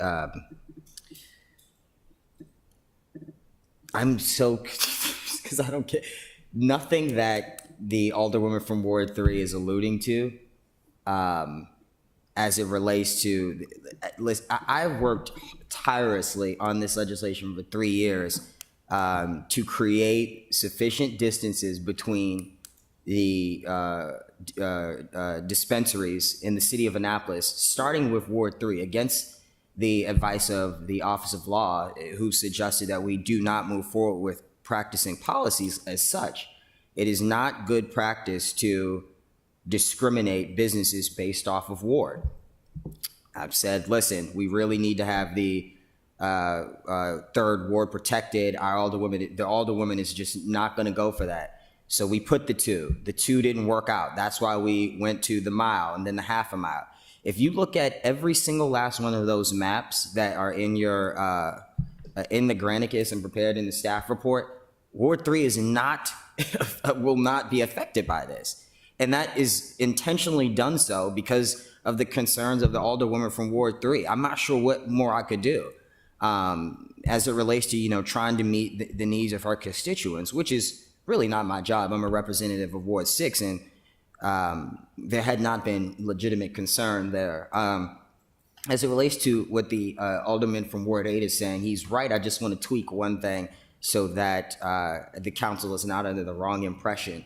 The state ultimately, as he mentioned, can change any authority that we, or any rules and regulations that we have created for authority of medical cannabis dispensaries, but they did give municipalities and localities the ability to create these buffers and distance, et cetera, between dispensaries or between dispensaries and residential lot lines, et cetera. All of that is at discretion of the municipality.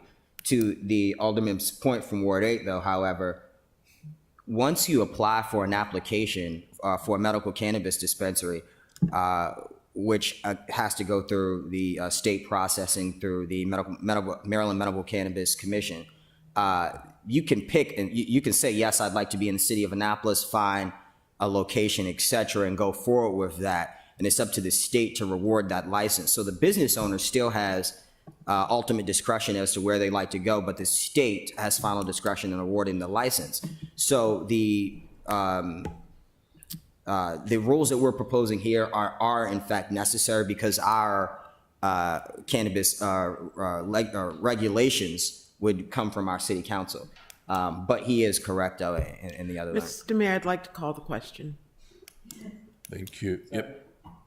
So I think, I'm going to try to, in the interest of getting through this, I'm just going to go down the list. And we know, so now we're currently voting on, the question has been called on voting on half a mile, roughly. Is that what we're talking about? Amendment 2.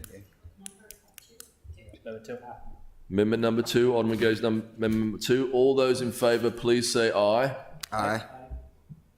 Opposed? No. No. Roll call. No. Did it pass? Mayor Buckley. No. Alderman Arnett. Aye. Alderman Tierney. Alderwoman O'Neill. No. Alderman Pendle Charles. No. Alderman Finlayson. No. Alderman Shandemeyer. Aye. Alderman Gay. Aye.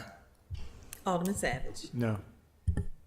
That is amendment number 2. Thank you. Alderman Gay, you want to move amendment number 3? We're talking about a mile here. Yep. Thank you. Make a motion to move amendment number 3 on page 3 at line 39, strike 2 and substitute 1. Thank you. Can I get a second, please? Okay. I think we have to debate it unless you need to, Alderman Savage. Yeah, no, I just want to clarify because because I was confused. I apologize. I was confused earlier with the maps. But if we could bring up the 1 mile map again, I think it's just, I want to make another point that this is the one that I personally favor, because I think even with the 1.5 mile, the only part of Ward 3 that's outside of this is the little blue off of Forest Drive, right on the boundary between Wards 3 and 4. But if you go, Julian, could you bring up the 1.5 mile? Just watch how that, so the yellow circle grows, but now it includes portions of, well, if you look towards the east to the right, and it includes part of Ward 1 and 2, and a lot of Ward 4. But so this, the 1.5 mile, I don't support because it's impacting other wards. I feel like the mile one is a good compromise between keeping most of Ward 3 out of it, but it's also not going to impact other wards. So that's why I'm planning on Ward 1, trying to find a compromise here. Alderman Pendle Charles. I just want everyone to keep in mind that Ward 3, whether it's the county or the city, we already have gold leaf. And we already deal with challenges or whatever you want to call them with gold leaf. Even though it's not in the city, it's surrounded on all 4 sides by Ward 3. It's that one little piece of property that's the county. So anything that happens on that shopping center, which is Ward 3, gold leaf is affected and vice versa. I don't want anyone to lose sight of gold leaf. Yes, it's in the county, but it's right there in the city. So we already have one, is what I'm saying. I went to MIT to look at that, and that's what we came up with, was 1.5. Julian, could you bring up the 1 mile again, just so because that's where, thank you. Because part of it is the county. When you do the radius, part of it is the county. And the center of that And we radius have nothing is to do- gold leaf, right? Yeah, it's Yeah. literally at the city. And we don't have anything that, we can't control what the county does, and that was obvious a couple of years ago, because that's why gold leaf is there. Mr. Mayor, if I could? Yeah, Alderman Gay. Thank you so much, because this is, we're in a course of Swindle 101 right now. Don't lose sight of the fact that that the map before you, which has the mile distance, as mentioned, a slither in between, which does not even have lot sizes for commercial spaces in between, is the only thing that is outside of the buffer zone for 1 mile that would cover Ward 3.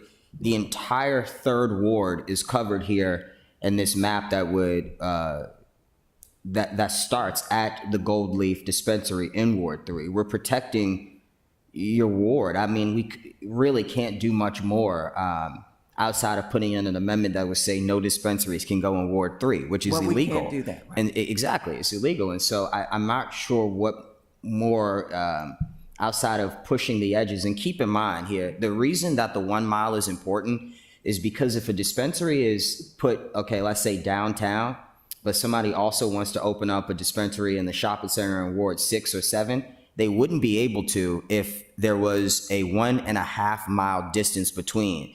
And so we're all focused on Ward 3 and Gold Leaf, but we also need to be focused on the other business opportunities that exist within our city and our communities. This is the best map. It can't get any better than this.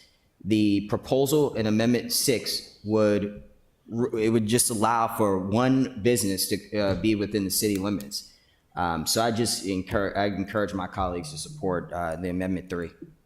Okay, all right. Let's take a vote on this, please. All those in favor say aye. Aye. Opposed say no. I'm scared of Bill Downs. I'm voting no. No. No. Just me and you. Roll call. Yes, sir. Mayor Buckley? No. Alderman Arnett? Aye. Alderwoman Tierney? No. Alderwoman O'Neill? Aye. Alderman Pendle Charles? No. Alderman Finlayson? Aye. Alderman Shannon Meyer? Aye.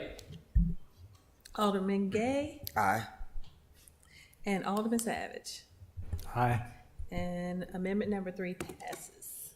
Thank you. Now, Alderman Gay, amendments 4 and 5, you're not going to move those? Yeah, Mr. Mayor, I make a motion to withdraw amendments 4 and 5. You don't Okay, have to we're do not that. going to, Oh, no? we're going to Okay. move them, Oh, so that's awesome. okay. So we're going to move to amendment number 6. Alderman Pendle Charles, you'd like to move that? Amendment number 6, yes. So moved. Could I get a second, please? I'll second. Okay, and we're pretty clear where we are, I think, unless you I need to. can't, I think I've said it all. I went to MIT, I had them take a look at it.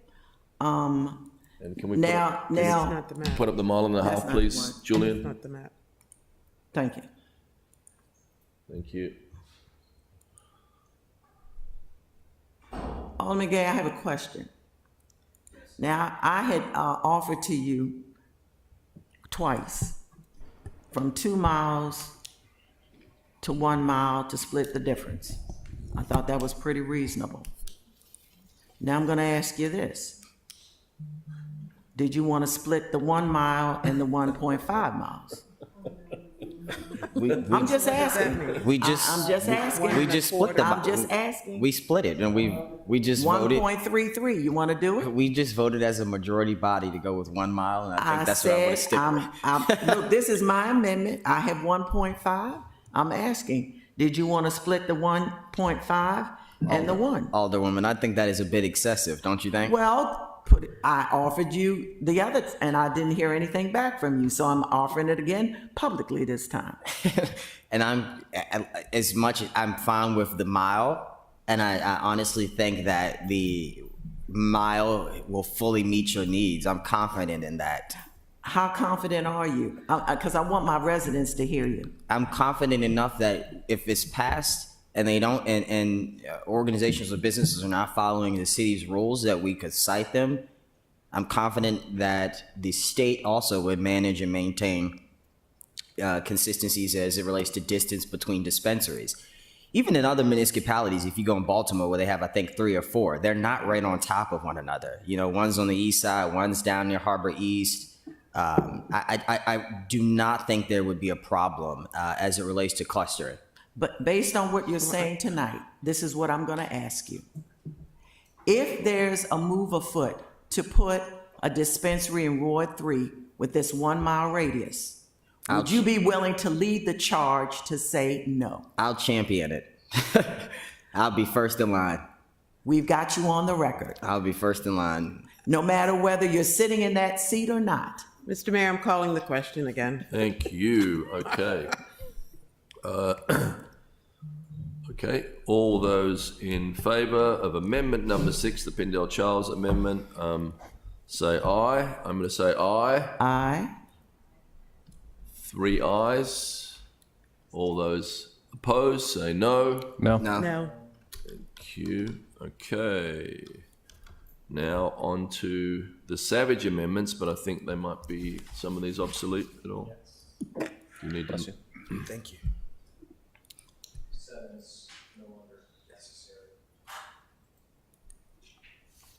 So you want to move? I just want to move 8. Can I get a second for You that, withdrawing please? 7? Thank you. If you want to elaborate on that, so. Yeah, this was a recommendation, I think in the staff report from Planning and Zoning, to just clarify. So it basically simplified the definition to essentially reference the Maryland Administrative Code instead of having our own. Can I ask Are a you talking question? about 8? Yeah. What's the Maryland Yeah. Administrative Code? Do you mean Comar? I don't know. That's what was in the staff report. That's, Okay. I don't know. I think it's meant to be Comar. Those are Comar Yeah. docs. So That's what a it's good meant to point. be. Probably, yes. You're probably right. Yeah. So could we get that just edited, corrected to say Comar? Yeah. Okay. Thank you.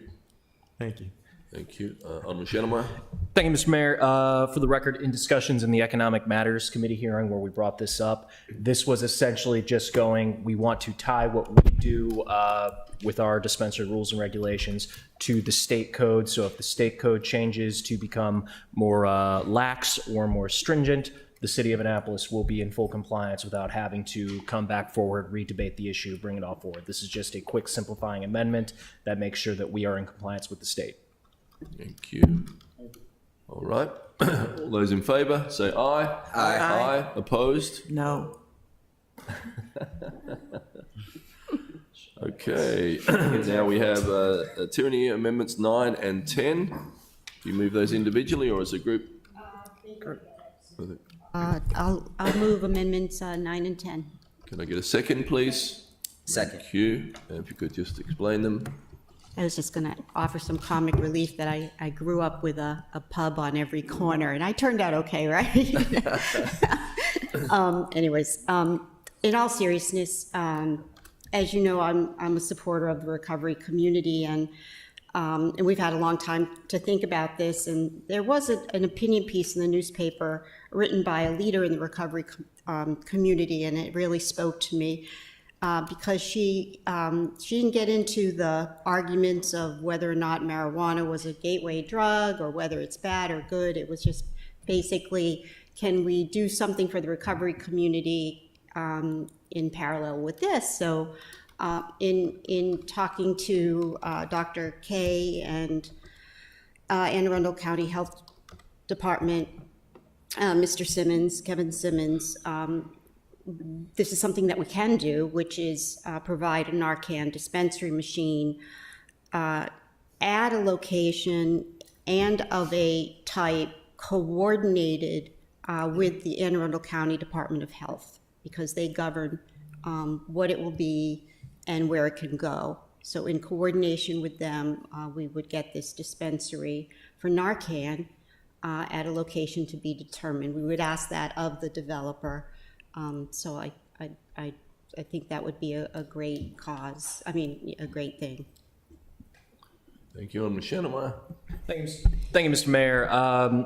In the Economic Matters Committee hearing debating this amendment, the general sense is we like Narcan dispensaries. As I did say earlier, I speak separately from the committee and only for myself.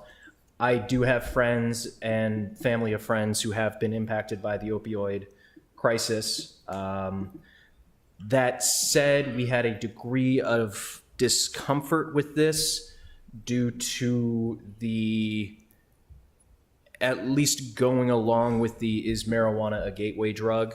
The example of that I had is even greater of the correlation between marijuana use and opioid use is the correlation between opioid use and people who drink water. It's not really a thing that has been backed up scientifically. So the Economic Matters Committee took no stance on this. We do think it is good intentioned.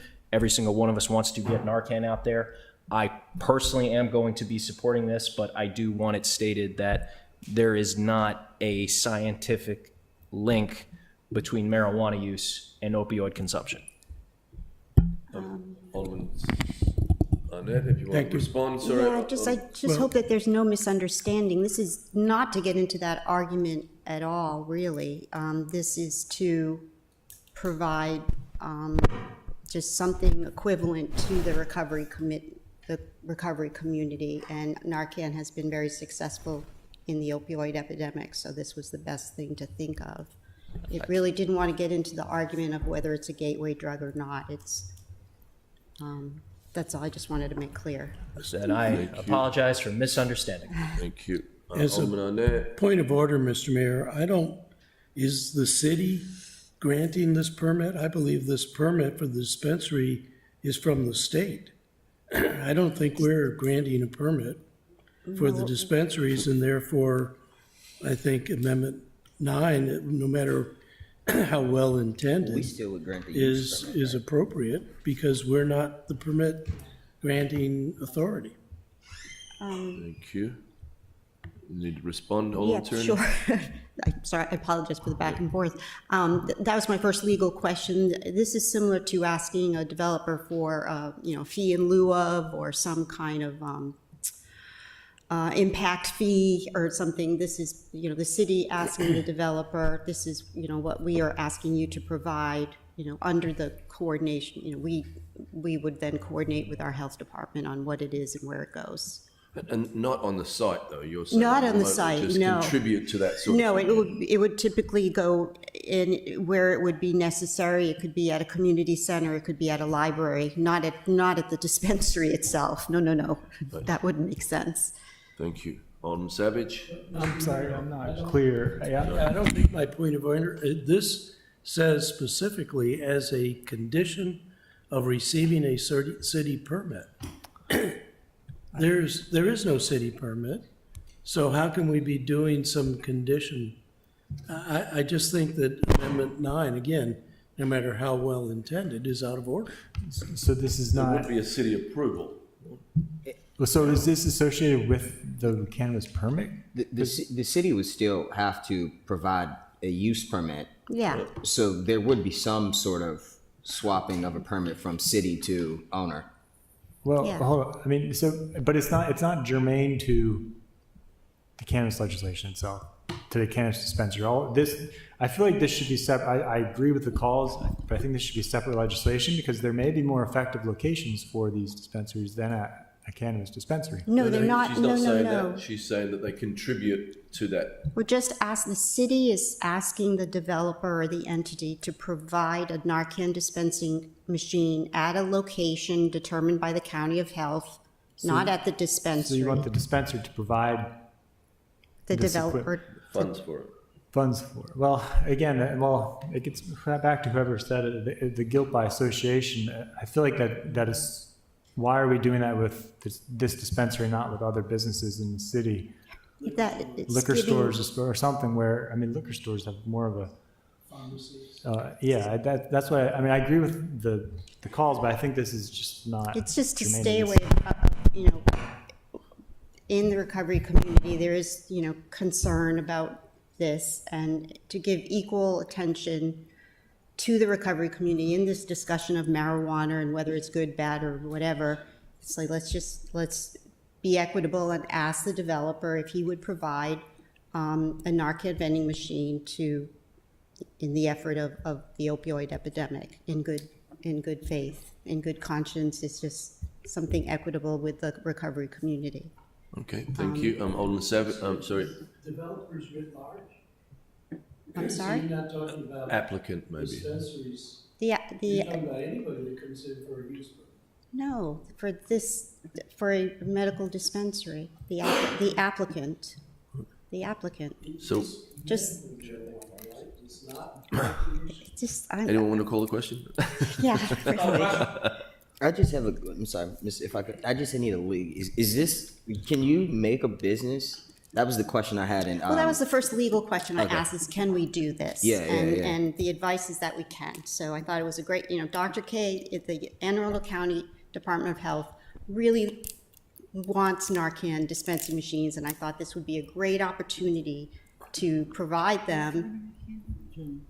I'm gonna support it just for the fact that it is, but. Thank you. Alderman Finlayson, we could move through this. We kind of all know. And then what I'll we call wanna the question after you make my statement. Someone called it. I could get a second, please. Narcan today is widely distributed, and especially throughout our city, in at-risk communities. I've had trainings in my community, and dispensaries are a great idea. However, for this legislation, I think it sends a bad message, because the assumption is that people will go there and OD. That is not the message we're trying to send for a medical facility. So I'm not sure, I agree that this is great, the idea of dispensaries, but do we want them in this facility. No, They're not saying that. They're just saying they contribute to one that can be located anywhere in the So city. they won't be provided at the facility. No. They can be located at a library or a community center at a location where they're needed by the Department of Health. Okay, I heard that. I didn't hear it previously. But you want them to pay for them when we have access to them and distribute them freely around town now. No, the county does. Oh, we do also. Well, the county. Okay, well, I'm not gonna Our pay Department that. of Health. Okay. yeah. All right. I should call the question Second that now. question. Call the question. Second, thank you. Okay. And is it both of them? Mr. Mayor, Together? Both together. They go together. there's one important finance You question. do it yourself. About where would the money go? Is there a fund set up? Do we have to set up something? No, we just keep it simple. We get the make of whatever the county wants and where they located, and we ask the developer for that money, and we buy one. So the finance director will manage the fund? I think, as developers contribute to lights or to sidewalks or Right, something like that, it's you're similar just to- suggesting that as a that's all. potential idea. So we've called the question. All those in favour say aye. I'm going to just say aye. Just Aye. more. All those opposed say no. I think the ayes have it. Thank you. Okay, now is there a motion? Yeah, we probably should have. It's rough. I apologize, Mr. Mayor. That sounded kind of split to me. I feel like we should Okay, well- call that. Do a roll call. Yes, sir. Mayor Buckley? Yes. Alderman Arnett? No. Alderman Tierney? Aye. Alderwoman O'Neill? Aye. Alderman Pendle Charles? Aye. Alderman Finlayson? Nay. Alderman Shannon Meyer? Aye. Alderman Gay? Aye. Alderman Savage? No. That motion carries. Carries. Okay, so is there a motion to amend 0622 on second reader? So moved. Second. Second. What happened I to think, 10? did you move 9 and 10 together? 9 and 10 together, yes, sir. Oh, okay. Thank you. Can I get a second for that? Someone could. Second. Second. Sorry. Thank you. All those in favour say aye. Aye. Opposed? Thank you. Is there a motion on whether the things are substantive?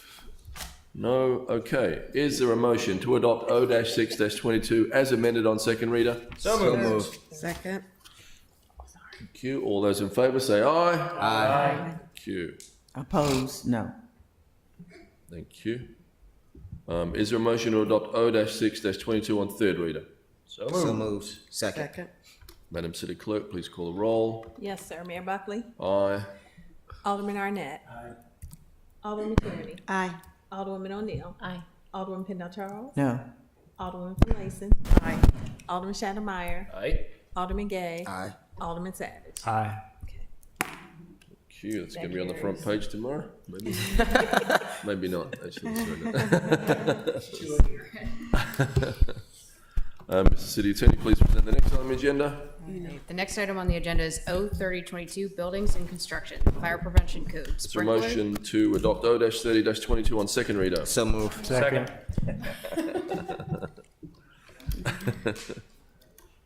Can I get a second, please? Second. Thank you. All those in favour say aye. Aye. Aye. Opposed? Oh, sorry. Oh, sorry. I'm sorry. There's an amendment. I apologise. I'll recall that. I didn't finish that off. Can I get a Finance Committee amendment to O-30-22, please? Alderman Tierney. I move Amendment 1. Oh my God. Second. Thank you. Yeah. So this, what we did at the Finance Committee, in the original legislation, we removed the Electrical Assistance Revolving Fund because we couldn't find any records of the revolving fund ever being used, and the electrical upgrades are normally completed, as part of the project or whatever. But the compromise was that we would just have one fund and rename it the Sprinkler and Electrical Assistance Revolving Fund. So if there was someone that came in just wanting to replace their wiring, their old wiring, then that fund would be, those monies would be available to him. So that's what all these line-by-line amendments do, the objective of all of them. I see that it's Amendment 1, but then when you go to the detail, you have all the line-by-line revisions, but the objective of it was just to rename the fund Electrical and Fire. Great, thank you. Okay, all those in favour say aye. Aye. Opposed? Thank you. Is there a motion on whether it's substantive? Thank you. Is there a motion to adopt O-30-22 as amended on second reader? Second. Okay. All those in favour say aye. Aye. Thank you. Is there a motion to adopt O-30-22 on third reader? Second. Madam City Clerk, please call the roll. Okay, yes, sir. Mayor Buckley? Aye. Alderman Arnett? Alderman Tierney? Aye. Alderwoman O'Neill? Aye. Alderman Pendle Charles? Aye. Alderman Finlayson? Aye. Alderman Shannon Meyer? Aye. Alderman Gay? Aye. Alderman Savage? Aye. Mr. City Attorney, please present the next item on the agenda. The next item on the agenda is R3622, City Supported Special Events in Fiscal Year 2023. Is there a motion to adopt R-36-22 on second reader? So moved. In a second. Are we missing a holiday? Thank you. Madam City Clerk, please call the roll. Yes, sir. Mayor Buckley? Aye. Alderman Arnett? Aye. Alderman Tierney? Aye. Alderwoman O'Neill? Aye. Alderman Pendle Charles? Aye. Alderman Finlayson? Aye. Alderman Shannon Meyer? Aye. Alderman Gay? Aye. Alderman Savage? Thank you. Thank you. Ms. City Attorney, please present the next item on the agenda. Next item on the agenda is R3822, Nonprofit Vendors During Annapolis Songwriters Festival and Holiday Market. Is there a motion to adopt R-38-22 on second reader? So moved. Second. Thank you. Madam City Clerk, please call the roll. Yes, sir. Aye. Alderman Arnett? See, Is that- yawning in the air. Alderman, okay. Alderman Tierney? Aye. Alderwoman O'Neill? Aye. Alderman Pendle Charles? Aye. Alderwoman Finlayson? Aye. Alderman Shannon Meyer? Aye. Alderman Gay? Aye. Alderman Savage? Aye.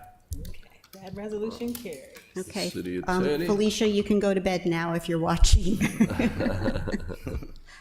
The City Attorney, please present the next item on the agenda. The next item on the agenda is R4522, the compensation of Acting Director of Transportation, Dr. Dua. Thank you. Is there a motion to adopt R-45-22 on second reader? So moved. So moved. Second. Thank you. Madam City. Please call the roll. Aye. Aye. Okay. Okay, Mayor Buckley? Aye. Alderman Arnett? Alderman Tierney? Aye. Alderman O'Neill? Aye. Alderman Pendle Charles? Aye. Alderman Finlayson? Aye. Alderman Shannon Meyer? Aye. Alderman Gay? Aye. Alderman Savage? Aye. Thank you. Thank you. Mr. D. Attorney, please present the next item on the agenda. Next item on the agenda is R4622, the Director of Public Works, David A. Gerald. Is there a motion to adopt R-46-22 on second reader? So moved. Second.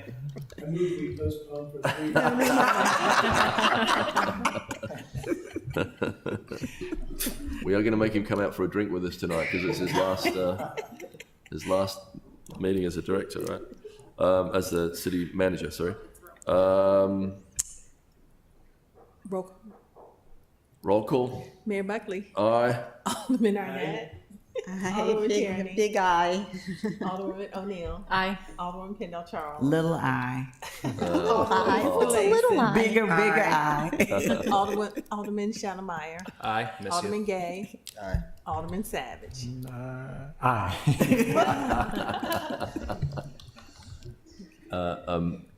Mr. City Manager? Well, since I have a moment in the spotlight, I would just like to say a few things. One, looking back over the last 30 months, because at least for me, it's been sort of an extraordinary time with the pandemic and with the tornado and with 3 difficult budget years and with labor negotiations. So I want to first say thank you to all of you for your support for my time as the city manager, but I also want to thank the entire staff because they have been just unbelievable during these last 30 months, during very, very trying times when it was tough to get people to even come into work, but yet they kept doing their job every single day. I want to thank the directors for their leadership because they were superb. Unfortunately, I think Kevin left, but I want to thank Kevin for his absolutely superb leadership during the pandemic and with the COVID calls and with all the coordination. I want to thank my three right-hand people, and that's Jody, Tricia, and Jackie for their support for me every single day as we came into work and got things done. So looking forward to going back to Public Works. Got lots of people I care about a lot there, but it's been an interesting and rewarding last 30 months, so thank you.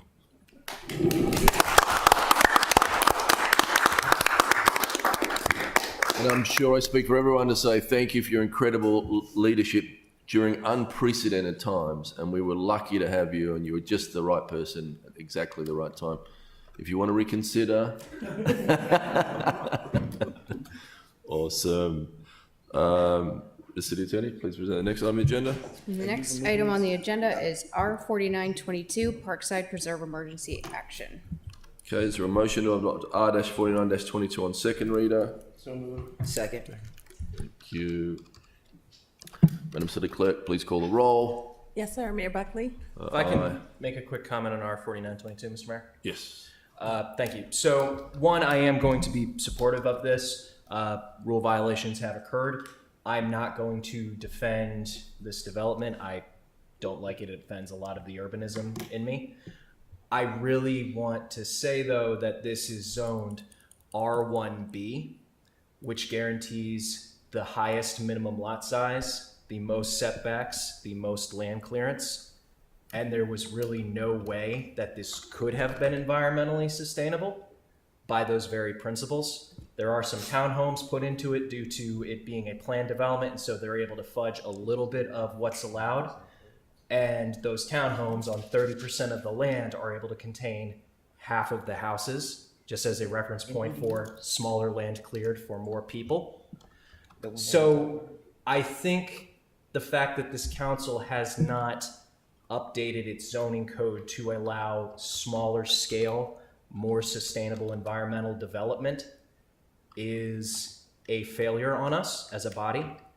And I really hope that after the recess, when missing middle housing bills come forward that would allow smaller scale, more environmentally sustainable developments to occur, we would be excited to support those, because as we see what happens when something is zoned R1B or R1A or any kind of R1, it clears the most land for the least amount of people and it causes the most problems. Second. Thank you. So roll call. Yes, sir. Mayor Buckley? Aye. Alderman Arnett? Aye. Alderwoman Tierney? Alderwoman O'Neill? Aye. Alderman Pendle Charles? Aye. Alderman Finlayson? Aye. Alderman Shannon Meyer? Aye. Alderman Gay? Aye. Alderman Savage? Aye. Resolution passes.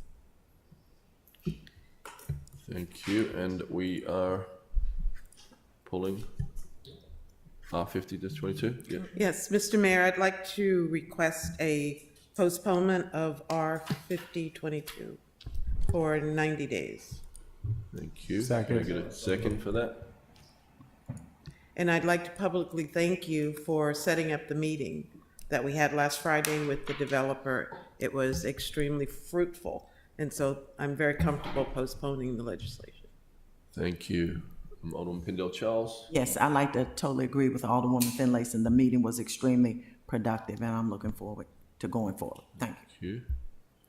Okay, so we're going to motion a second. All those in favour of the postponement, say aye. Aye. Opposed? Thank you. Ms. City Attorney, please present the next item on the agenda. The next item on the agenda is for the good of the order, the City Council's receipt of the quarterly report from the Housing Authority of the City of Annapolis. It was emailed to you. The quarterly report from HACA, it was emailed to you. We just have to have it on the record that you received it. Okay. Will we have You physical? received Oh, it. it's attached now. It is. Will we have it in person? I emailed it to you about a week ago. No, I'm saying, will we have them in person at some point? Yes, or- at a work session scheduled September, I think, somewhere in September. Awesome. Okay, thank you. And then, not to the good of the order yet. Yeah, I Alderman just wanted to Sanders? express my disappointment, Mr. Mayor. You didn't come back with any lays for us. What's that? You didn't come back with any lays Oh, yeah, for us. from Hawaii. Yeah. Oh, wait, I have one. Gavin, I have one. None of this. So, City Attorney, please present the next item. I'm just saying quickly, really quick. The agenda's completed. I'm sorry, who was talking? I'm just saying very quickly, really quick. We got 24 interns coming in Monday. I'm so excited. We had over 100 applications. I just want to let y'all know. And we had to cut 75 people. It was the worst thing I've had to do in my life. But we had so many applications. The people are excited. And so I'm excited too, and to see what they can do for the city. Thanks. Thank you. Anything else for the good of the order? Yeah. I mentioned this at lunch, but I really shout out to Hillary Rostovich on her really rocking with these commission appointments and reappointments. She does an amazing job in her multi roles. It has been good to start to catch up because if the public would like to know, it's been a while for us to be able to confirm people, so we're slowly getting through it now. Yeah. Thank you. In that same vein, Mr. Mayor, I think she's doing a very good job with his ombudsman and community outreach. We had a very good meeting with Hillary and Lisa Greco from the planning staff on the situation, the traffic situation in the ward, and she was very helpful. Thank you. Alderman Gay? Yeah, my bad. I forgot on 0622. I wanted to really thank Jackie, Eric, Sean Wampler from the MIT. All of them really put, like I said, 2 years into this and have put in various different maps, amendments, etc. So thank you. Thank you. Well, Fred's not here. Somebody want to? Motion to adjourn. Second. All those in favour say aye. Aye. Meeting adjourned.